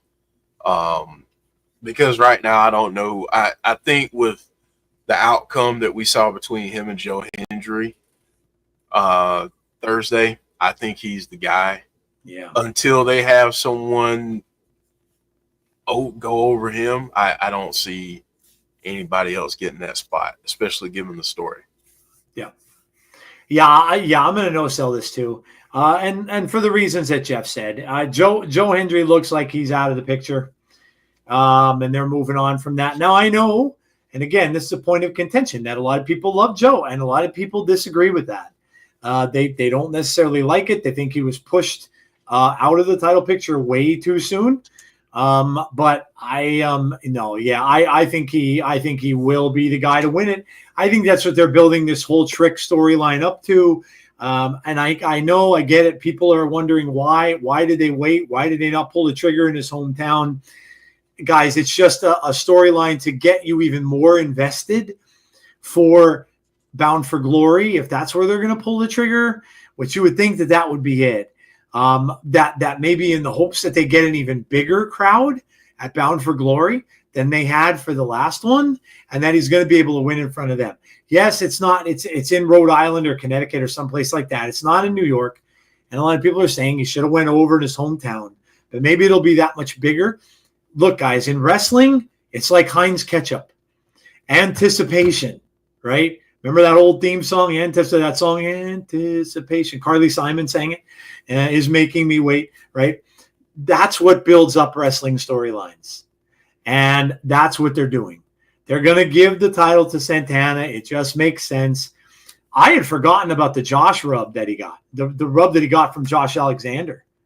I mean, that was him. That wasn't Joe Hendry that did that. That was him that got that from Josh. So I gonna no sell it as well. I think that it's pretty safe to say that Mike Santana is going to be the next TNA World Champion, and that he'll have the gold very soon.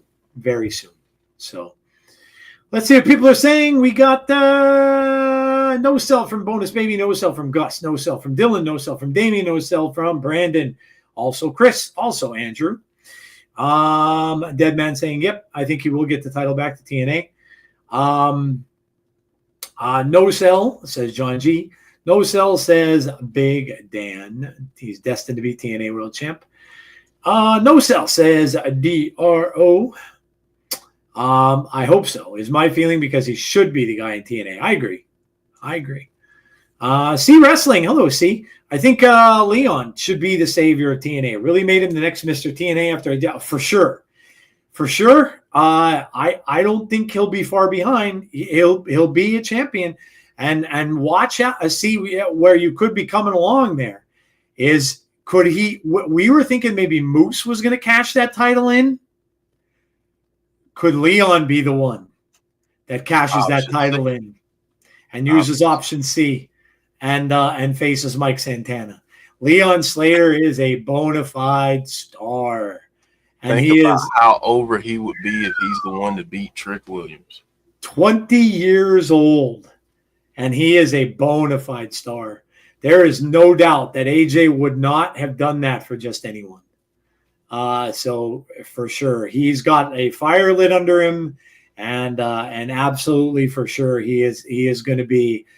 He'll be in the mix. It won't be long, but he will for sure be in the mix. Carly Simon reference, yes. I'm old. I come up with those things. All right, well there you go. That is our first topic. We're coming up on topic 2. Don't forget to get us your questions for a third topic. You want to make Dead Man's into a topic there, Jeff? Did you see it? Yeah, I was just typing that out. Dead Man, tell us who you think. Yeah. You'd like to see in there, and we can turn that into a sell or no sell. Yep. Phrase that into the form of a sell or no sell, and you've got our first one. Yep. All right, man. What is next? WWE should have a draft this year, Joe. Sell or no sell?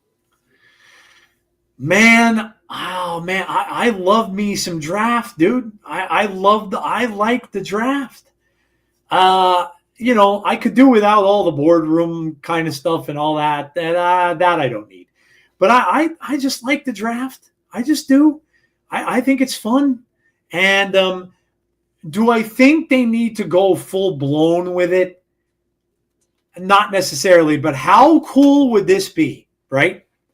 Think about this. We all know that Joe Hendry's contract is coming up soon.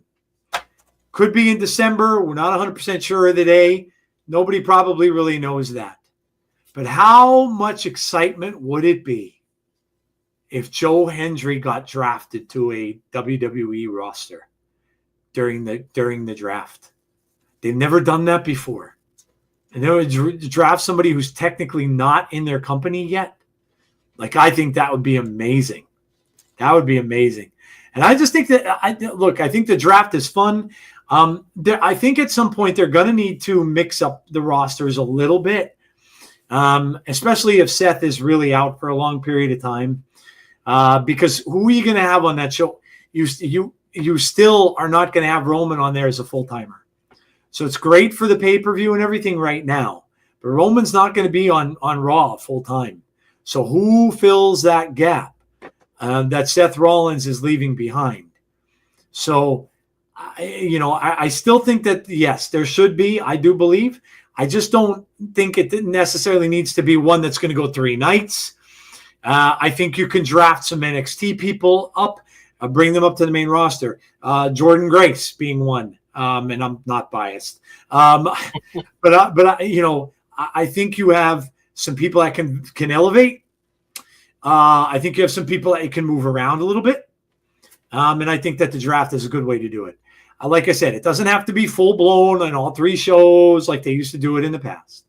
But I still do think that they should do one. I like it. I think the draft is good for them to vary things up a little bit. Yeah. So you're selling. I'm selling it. I don't like it. I love it, love it, love it. And due to a technicality, I'm going to no sell it. Okay. The reason why I say that is because I think they should do the draft at or around the Royal Rumble. I feel like maybe that's a time where you bring up some folks from NXT. If Joe Hendry is leaving TNA, maybe that's when you have him debut. Why not have him be drafted that same night?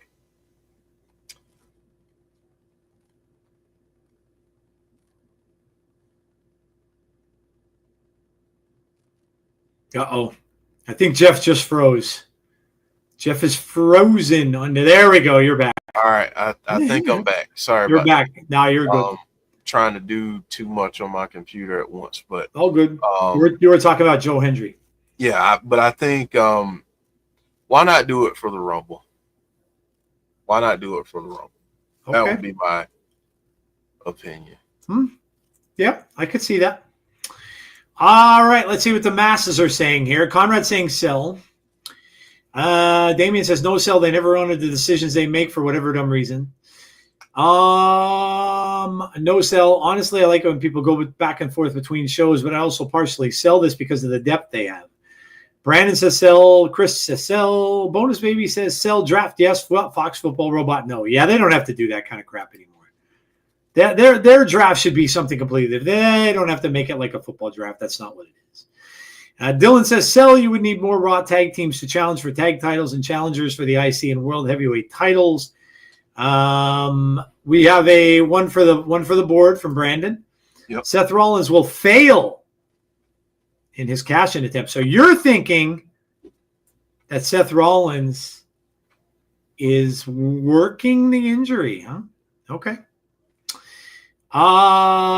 Big Dan has one. There will be a TNA Championship match at next year's WrestleMania. I've got 3. I could use 3 more. All right. 3 more. Conrad saying, I think they need to try and balance rosters, but I am the captain of the draft doesn't exist. So that would be a no sell. No sell from Andrew.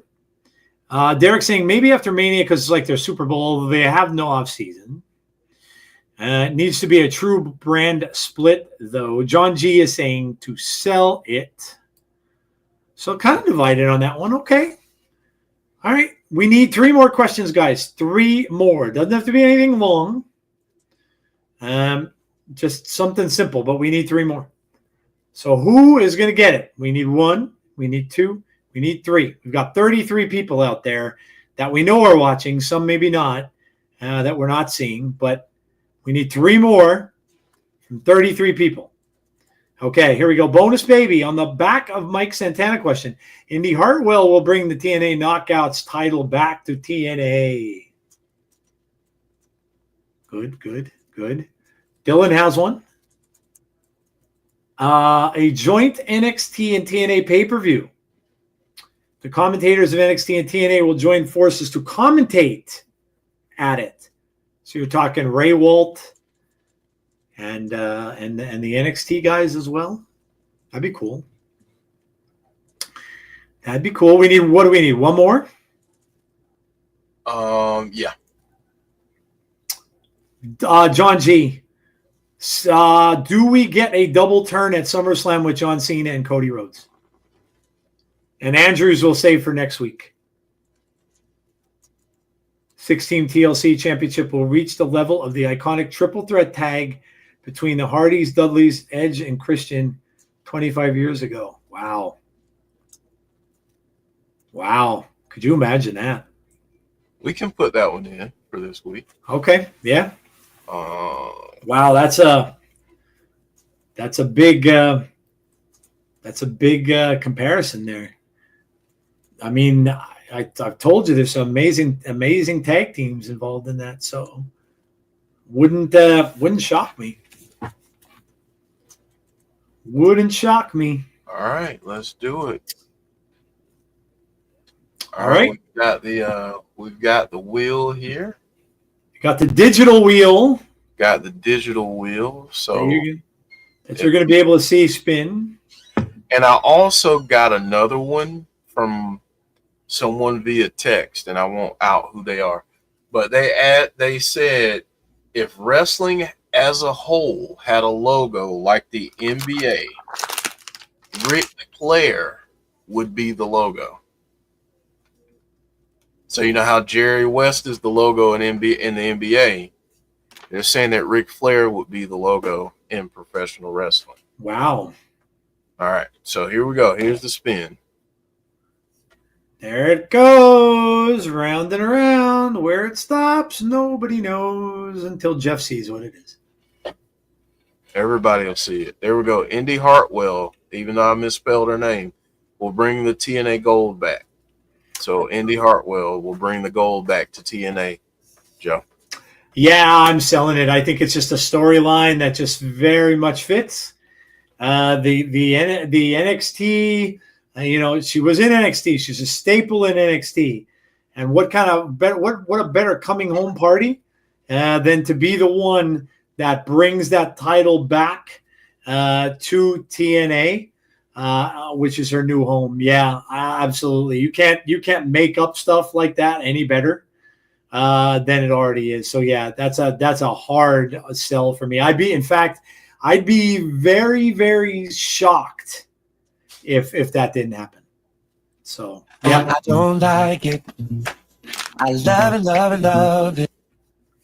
Indy Hartwell, I believe, will be the new Knockouts champion at Bound for Glory. Yep. I agree. We've got sells across the board. Conrad, who do you think it'll be? Conrad says no sell. Who do you think it's going to be? I'm curious. Big Dan says sell. Is along with that sell. Indy is a star waiting to happen, and she would be a fresh champion and a name in the main event scene. Masha, okay. I think Masha's going to win it back. I'm selling because I think it would make sense. Gotcha. All right, there you go. Well, Joe, I don't know what the weather is like in PA, but it's ugly, it's rainy, it's thundering and lightning, and it's humid as all get out. Well, we definitely don't need fire, but we've got the burning question. So, well, no, before we go there, let's do what to watch for. Yes. Yeah, we got a lot of this is a big week in wrestling again, folks. Yeah, let's do what to watch for because we've got SummerSlam coming up this weekend. And set MetLife, and I've got the card right here. And I will blow that up so folks can see it, actually. Second biggest pay-per-view of the year for WWE, and it is 2 nights for the very, very first time, and it's in our neck of the woods, in Jersey. So, you can see up there, this is what we've got so far. The World Heavyweight Championship match between Gunther and CM Punk. That one is a place where a lot of people think that if Seth isn't really injured, he's coming down to make it so his old nemesis does not win the title. Women's Tag Team Championship match, Raquel Rodriguez and Roxanne Perez against Alexa Bliss and Charlotte Flair, the two besties, non-besties. We got the Women's Championship match, Tiffany Stratton and Jade Cargill. We have Randy Orton and Jelly Roll versus Drew McIntyre and Logan Paul, if Drew makes it back from Europe. We've got Roman Reigns and Jey Uso versus Braun Breaker and Bronson Reed, Karrion Kross and Sami Zayn. Then we have the Tag Team TLC. This could be the match I'm looking forward to more than anything on this card. Wyatt Six, Andrade and Rey Fenix, DIY, Fraxium, Motor City Machine Guns, and the Street Profits. This is going to be an insane match. Insane. Yep. Championship, WWE United States Championship, Steel Cage, Solo Sikoa and Jacob Fatu, which should be very good. Women's World Championship, Naomi versus Rhea versus Io Sky. This one you better watch because this could be match of the night. Intercontinental Championship match, Dominic Mysterio versus AJ Styles. Could AJ win a title after all this time again? Yep. And then we have Becky Lynch and Lyra Valkyria again for the Intercontinental. And we have the undisputed street fight between John Cena and Cody Rhodes. So Looks like a great card. Looks like a lot of fun.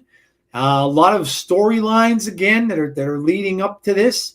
Like I already said, the one I'm most looking forward to is the tag team match and the triple threat women's match with Naomi in there. I think that's going to be amazing. I was really hoping that one would main event, but supposedly the main events are, not supposedly, the main events are Cody and Cena and Roman and Jay against Braun Breaker and Bronson Reed. That's the early rumors of what the night 1 and night 2 main events are. Yeah. So yeah, I was kind of hoping the women's one would get one of those. I think it deserved it, but yeah, look, I'm looking forward to it, and it comes on next weekend, Saturday and Sunday. And for those of you who asked in chat, I'm sure Tazzy will be having it on his channel. So make sure that you join him. Jeff and I may pop in at some point. We tend to do that on big events. So we may pop in there and say hello. So make sure you join Tazzy and check it out. It's always a fun time, and it's really WWE's last huge pay-per-view of the season. So, but it should be good. Anything you got your eye on there, Jeff, that you like? Obviously, the women's triple threat, I think, is one that I'm really keeping my eyes on. Yep. I'm honestly looking forward to Jelly Roll. Yeah. Yep. I'm really looking forward to that. Yep. Yeah, same here. Jelly Roll's looking pretty good. You could tell he's been training and stuff. He's taking bumps and stuff like that. Looking good. Survivor Series. Yeah, Survivor Series. Look, I'd love it if they turn Survivor Series into something again with something with NXT and TNA. I think that'd be pretty neat if they would do that. But yeah, that's the big what to watch for this week, obviously, with that happening on both nights this coming weekend. Yep. Jason said, Jeff, I'm sorry. I know we were discussing a different subject, but what if AJ Styles takes the TNA title from Trick? I mean, AJ's a legend in TNA, so it'd be pretty cool if he did. I just don't see how that would happen with the storylines being the way that they are. Looking forward to the street fight and the women's tag team championship match, or bring back Lockdown. Yeah, that'd be awesome. I mean, they have some spots, they have some things that they can do in between some of those months where they can fill something in. And there are some that are still thinking that there's going to be a pay-per-view that's going to involve NXT and TNA. So we'll see. One can hope. So, but yeah, I think that would be very, very cool. Yeah. So, all right, man. Are you ready for this burning question? Yeah, let's go. All right, let's do it. I have my air conditioning on. All right, so here's the burning question. I'll make this larger too so everyone can take a look at it.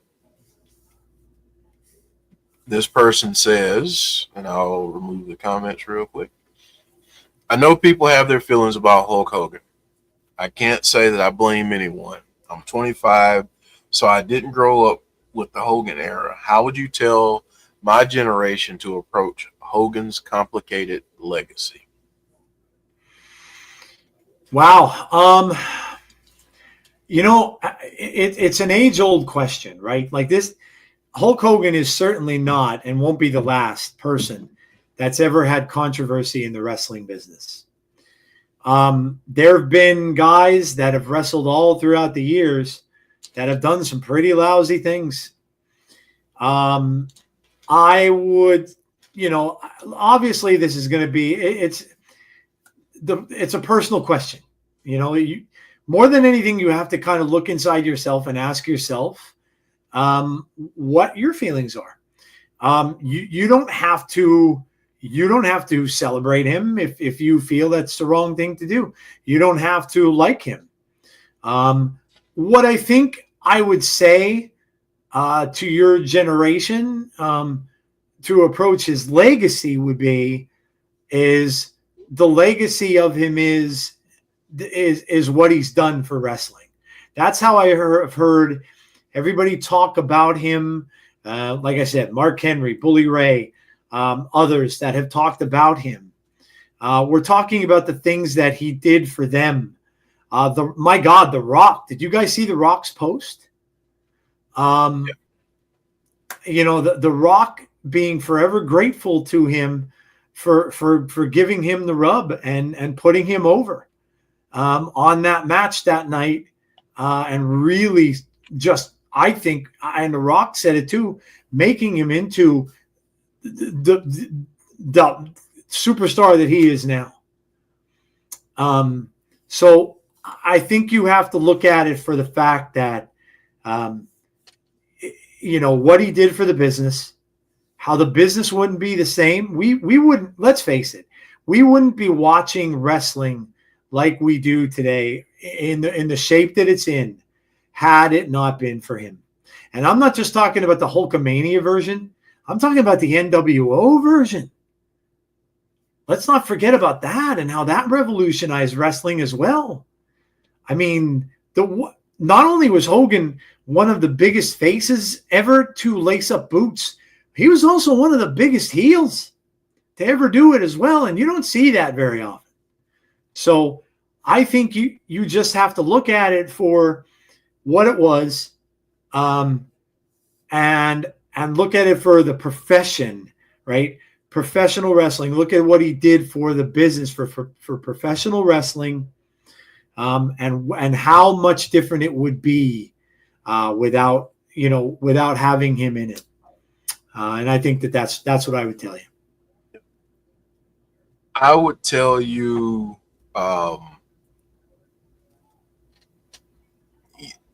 I feel like this is a good question, and I like the way that it's asked too, because I would tell you, like Joe, you have to come to your own conclusions. Mm-hmm. I personally, how I would tell you, if you want to take my advice or our advice, I would say do your best to separate the character Hulk Hogan from the man Terry Bollea. And you can appreciate one and not be a fan of the other. You can appreciate one and what they brought to the wrestling business, but be disgusted by what Terry Bollea said. And I think for all of us, because especially Joe, and this is kind of morbid to think about it this way, but as we get older, a lot of our other favorites have aged as well. And a lot of people that we've been fans of for many years are way older than we think. And we don't know what can happen, when it can happen. Mm-hmm. But every person, every human being is flawed. And I think it's up to us individually, because like Conrad said, it's personal. It's a personal decision. If you were offended like I was by the things that he said, it's okay to be offended. That's perfectly fine. You want to say whatever you want to say, that's fine. But I think to completely discredit one part of his legacy because he ruined it through another part of his personal life is not seeing the forest for the trees. And I get it. Racism is awful. There's no place for it in our world, period. But we also have to recognize that while this man was completely flawed, what he did for the business that we all love, and why we still have people here on a Sunday night watching us when we've been talking for 2 hours, you got to remember his contributions. Doesn't mean that you got to accept the behavior or condone it. I certainly don't. But I think we have to understand that what Hulk Hogan, the character, did was incredible for the wrestling business. Terry Bollea, I hope he found the Lord. And that's where I'll leave it.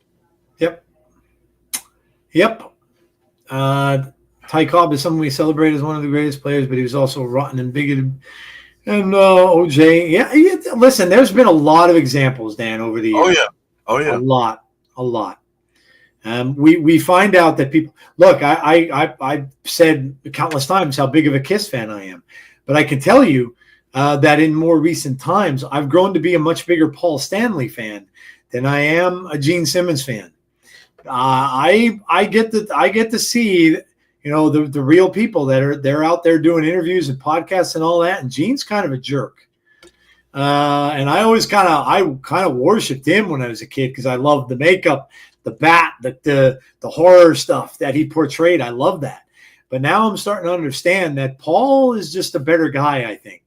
And that's a big departure from what I grew up liking, because you start to really see through people a little bit, especially when they age. And you see kind of some flaws that you just don't like. But yeah, it's it is a sad thing. And but yeah, it's it's like Jeff said, you sometimes you just have to separate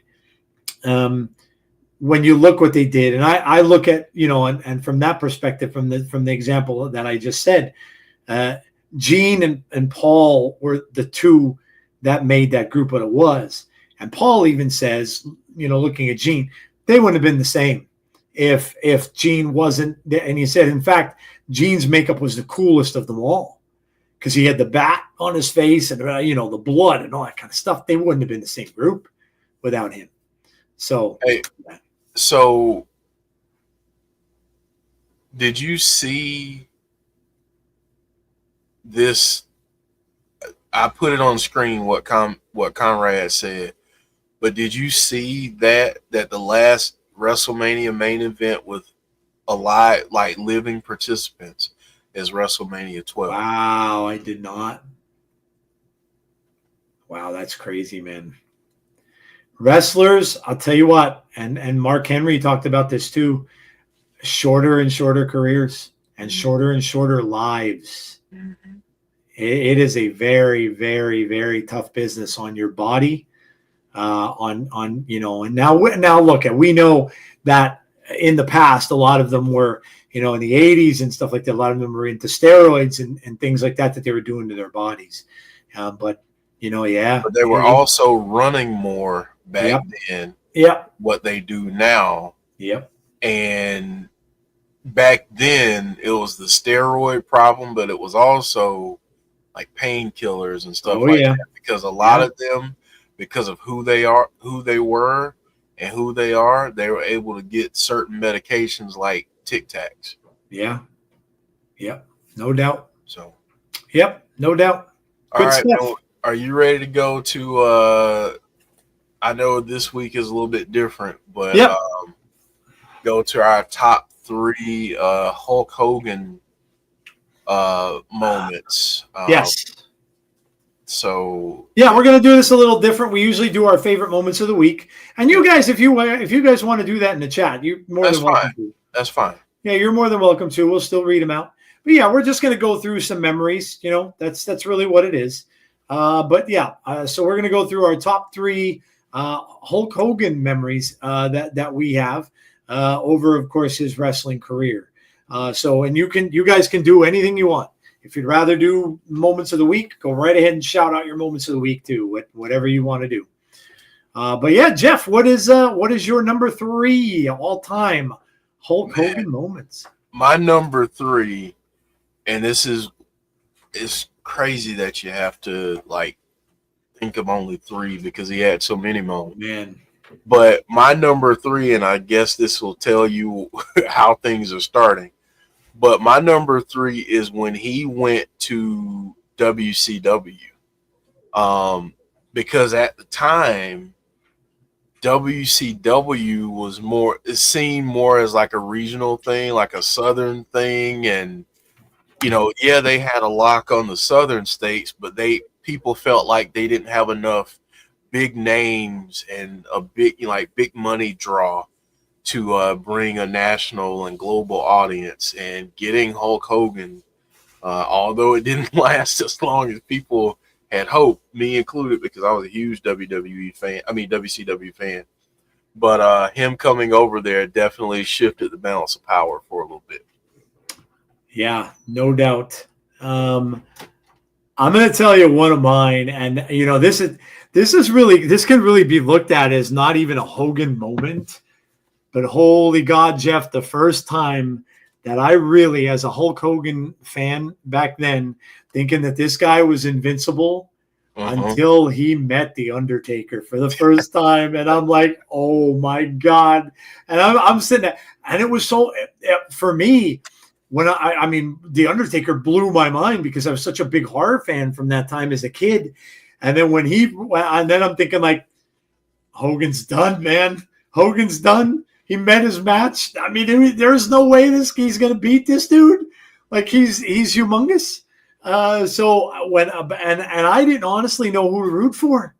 I didn't know who to root for because the Undertaker caught my attention so much that I'm like, oh, this guy is just amazing, dude. That long red hair and stuff. And when I first saw him in the Rumble, oh my God, that was about that was about when my Hulk Hogan thing started to kind of diminish a bit. But when those two met, I'm like, yeah, dude, man, Hogan's over. Hogan is absolutely over. So that was my number 3, just simply because I just remember it so well. And I remember just, seeing that happen, and it was like, yeah, he's in big trouble. So that's my number 3. So let's see what we got in the chat. We have Brandon Ty, Hulk going into the 2005 Hall of Fame and winning the WCW Heavyweight Championship in his debut 94 Bash at the Beach. Big Dan, Hulk Hogan training Mean Gene for the tag team match against George Steele and Mr. Fuji because it highlighted the comic chemistry and friendship between the two of them. Okay. Top 3 moments in wrestling in general would be TNA Slammiversary. But top 3 Hogan moment, number 3, seeing Hogan live in SLC. See, that is one thing I never got to see. I never got to see him in a wrestling show live. Never got to see that. And I kind of wish now that I would have at some point. Yeah. But I never did. Damien saying his number 3 moment of the week, Jakara Jackson, Morris Sade's TNA debut. Nice. Okay. Number 3 for me, I would think it would be when Hogan versus the Iron Sheik. So when he beat Sheik for the title. Yeah, I watched that. Yep. My number 3 Hogan moment was Hulk Hogan body slamming Andre the Giant and pulling out the improbable upset victory. You might hear that one again. I think you probably will. Yes, it's a pretty good bet. Yeah. Pretty good bet. So. All right, let's go to our number 2s. Jeff, what do you have as your number 2? My number 2, the heel turn. NWO being created. Hogan being the third guy. As a WCW fan, I went from being like, man, I'm really glad Hulk Hogan is here to, man, I wish I was there at Bash at the Beach so I could throw something at him. But no, just that moment and what it did for wrestling and what it did for a while for WCW, although they basically turned it into a participation trophy and everyone on the roster became a part of NWO at some point almost. They had NWO themed pay-per-views, which, okay, but yeah, that moment though, him dropping that leg on Macho Man and joining up with Hall and Nash, that was quite a moment. Jeff and I are going to have the exact same 2 and 1. I know it already. Look, that particular thing, right? I never saw that coming. That is one of the biggest surprises that I've ever been treated to in a wrestling show. I did not see that coming. And that's why I always say how cool it was when we did not have all these freaking spoilers everywhere, because no one knew. And it was my jaw dropped when I saw this happen. Hall and Nash, I was following that story since it started. And who was it going to be? Who was that third member going to be? And then you're wondering whether there would be a third member. And then all of a sudden you see Hogan come down and you're like, and I'm marking out thinking he's going to help Savage. He's coming down. He's going to help Savage. And when I saw him turn, I was like, what? And I was going crazy. I'm like, there's no way. He's the third member? And then the crowd throwing all that junk into the ring. I have never seen anything like that. Never, ever seen anything like that. And that was the birth of one of the coolest factions ever done. I had an NWO shirt within 2 weeks of that. And him coming out to the Jimi Hendrix thing. Oh, my God. Brilliant. Absolutely brilliant. And think about this, guys, and you're allowed to be sad about this. You will never, ever, ever see anything like that again because of all the bullshit that we get from these people that like to ruin everything. Yeah. You will never see anything like it again. It was amazing. Get a tweet. Please click on my link to pay $5 to read my article about how so-and-so is going to do the biggest heel turn in the history of wrestling. Yeah, right? Yeah.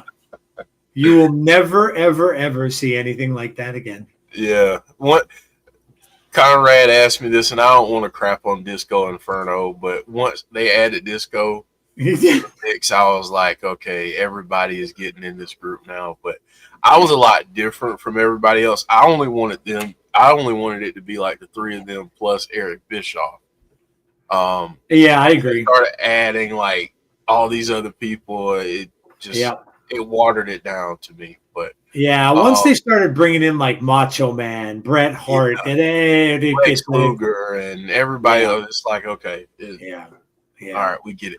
And I want to say this too. I so agree with Conrad's statement. Heenan's line did not ruin the moment. I completely agree. Heenan had been on to Hogan for years. Oh, yeah. He didn't like Hogan for years. He hated him. Yeah. So him saying, well, whose side is he on? That was in character. That was something that you'd hear from Bobby the Brain anytime. So, no, it did not ruin that moment at all. Nope. At all. Nope. No, I think it actually added to the moment. I do too. Yeah. I do too. Because you're like, there's no way, Brain. Nope. You just don't like him. And then when you say it, it's like, oh crap, Brain was right. What else was he right about? So, I just thought that was Heenan being Heenan. Heenan was being Heenan. That's all it was. Because he hated Hogan so much. That's it. So, yep. That's it. 100%. All right, let's see what we got for twos, and then we'll go to one. Yep. Number 2, Andre Slam tied with appearance as Thunder Lips. Let's see. We got a Hogan heel turn for number 2. Hogan moment. Hogan aligning with the NWO. Let's see. Number 2, Hogan versus the Ultimate Warrior. For wrestling fans, it was like Batman and Superman fighting, and Hogan's reaction to losing was great, with even his mortal enemy, Jesse Ventura, putting him over. Damien's number 2 moment of the week was Sheamus and Rusev from this past Monday Night's Raw. Nice. That's something different. My number 2, January 1984, defeating the Iron Sheik. That became the birth of Hulkamania. The core 3, Hogan, Hall, and Nash, and the NWO was perfect. Maybe adding X-Pac at best. 6 and Conan added a cool factor. Yeah, I'm okay with X-Pac in there. Yeah, that made sense. Yeah. So, all right. We're going to number 1. I know where we're going. I think I do too. But I have a 1A and a 1B. So My 1A, Joe, is obviously the slam heard around the world. Yeah. Man, growing up, and I know it was like this for you too, growing up at that time, seeing Andre the Giant, he was unbeatable. Yep. Seeing him down at all was darn near unheard of. Seeing anyone pick him up and slam him. Yep. And then you get the moment. You get Hulk Hogan picking him up and slamming him, and the crowd goes crazy. As a kid, I'm thinking, like, how in the world did he pick up this dude that, you know, in my brain as a kid, I'm thinking the dude's like 2,000 pounds and 12 feet tall. But, you know, like, how did he lift this guy up? And it was such a great moment, because it goes back to how he did the whole thing of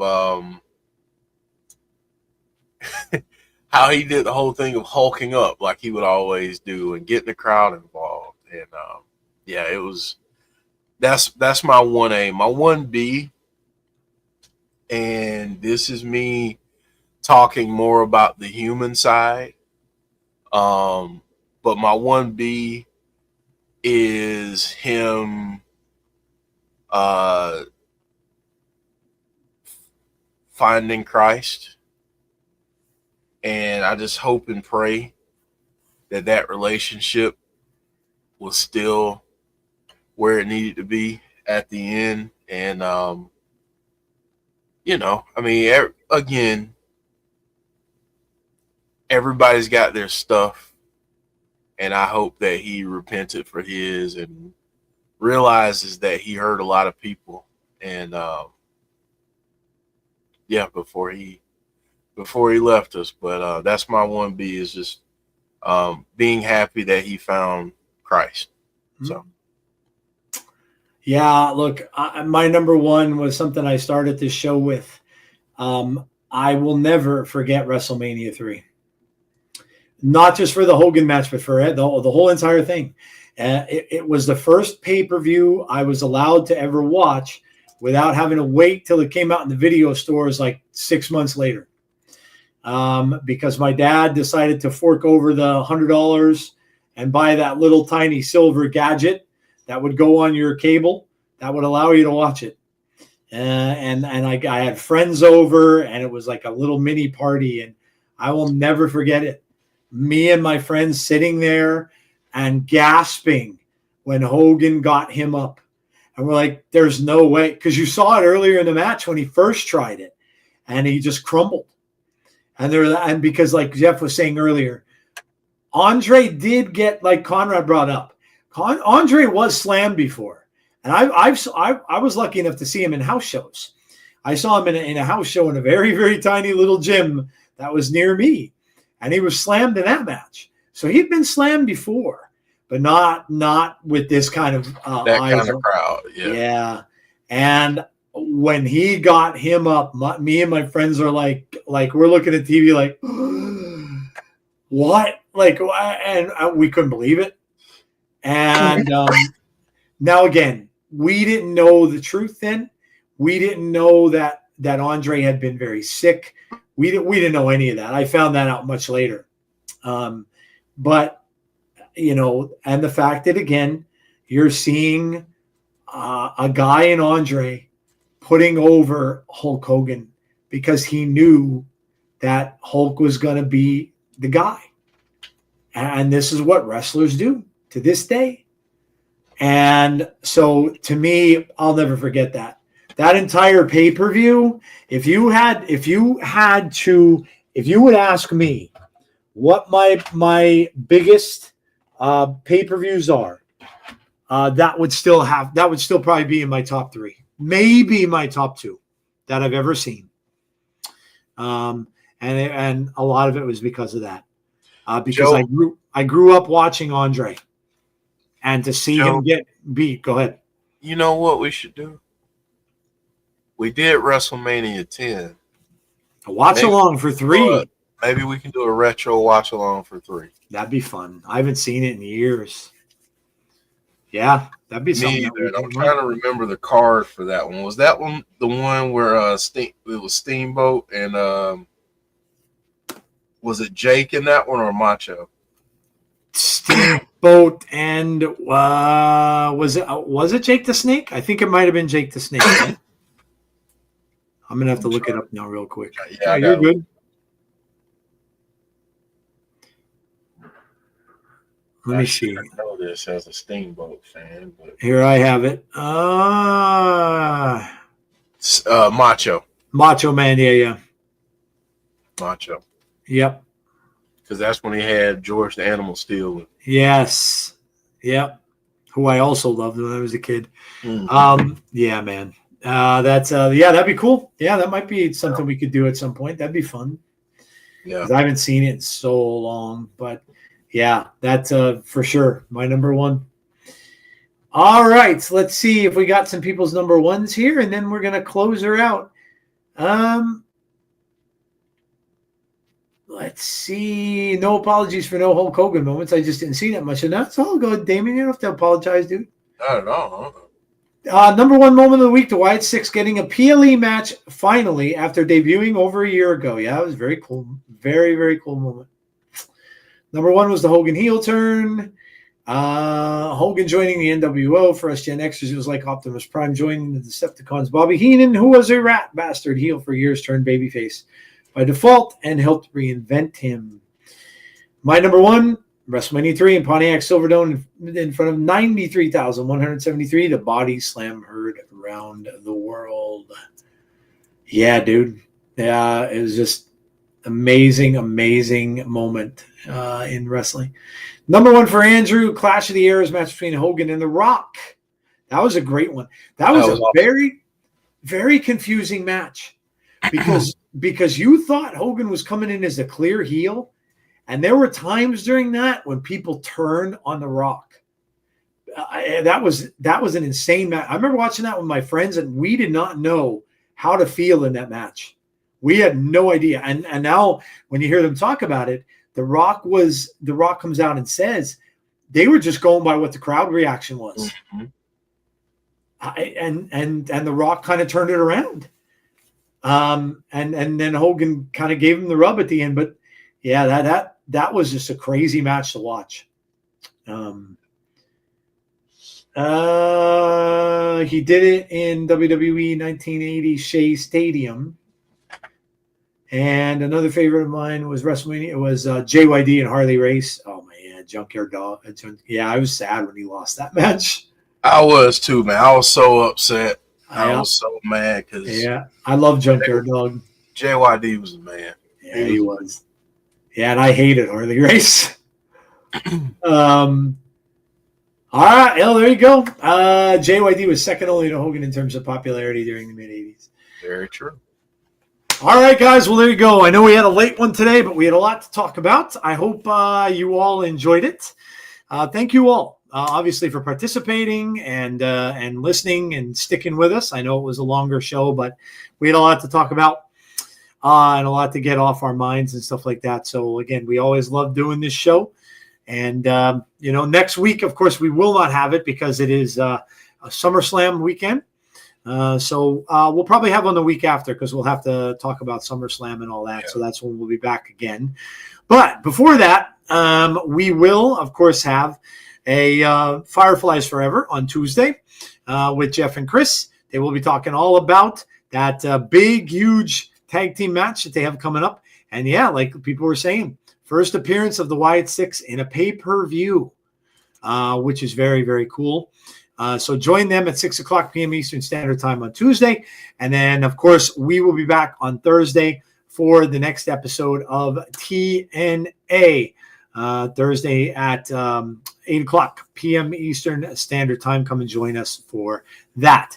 If you're watching, please make sure that you drop a like on the stream. Make sure you subscribe to the channel. Make sure you hit the notification bell to be notified about when we have future content. Guys, look, that's going to do it for us for this one. Thank you so much for coming out. We appreciate all of you and those who are watching afterwards. Thank you for watching as well. Please stay safe. As always, be kind to one another, please. And hopefully, we will see you all on the next episode of the Insiders Pro Wrestling. Have a great night, guys, and we will talk to you all soon. Good night, everybody.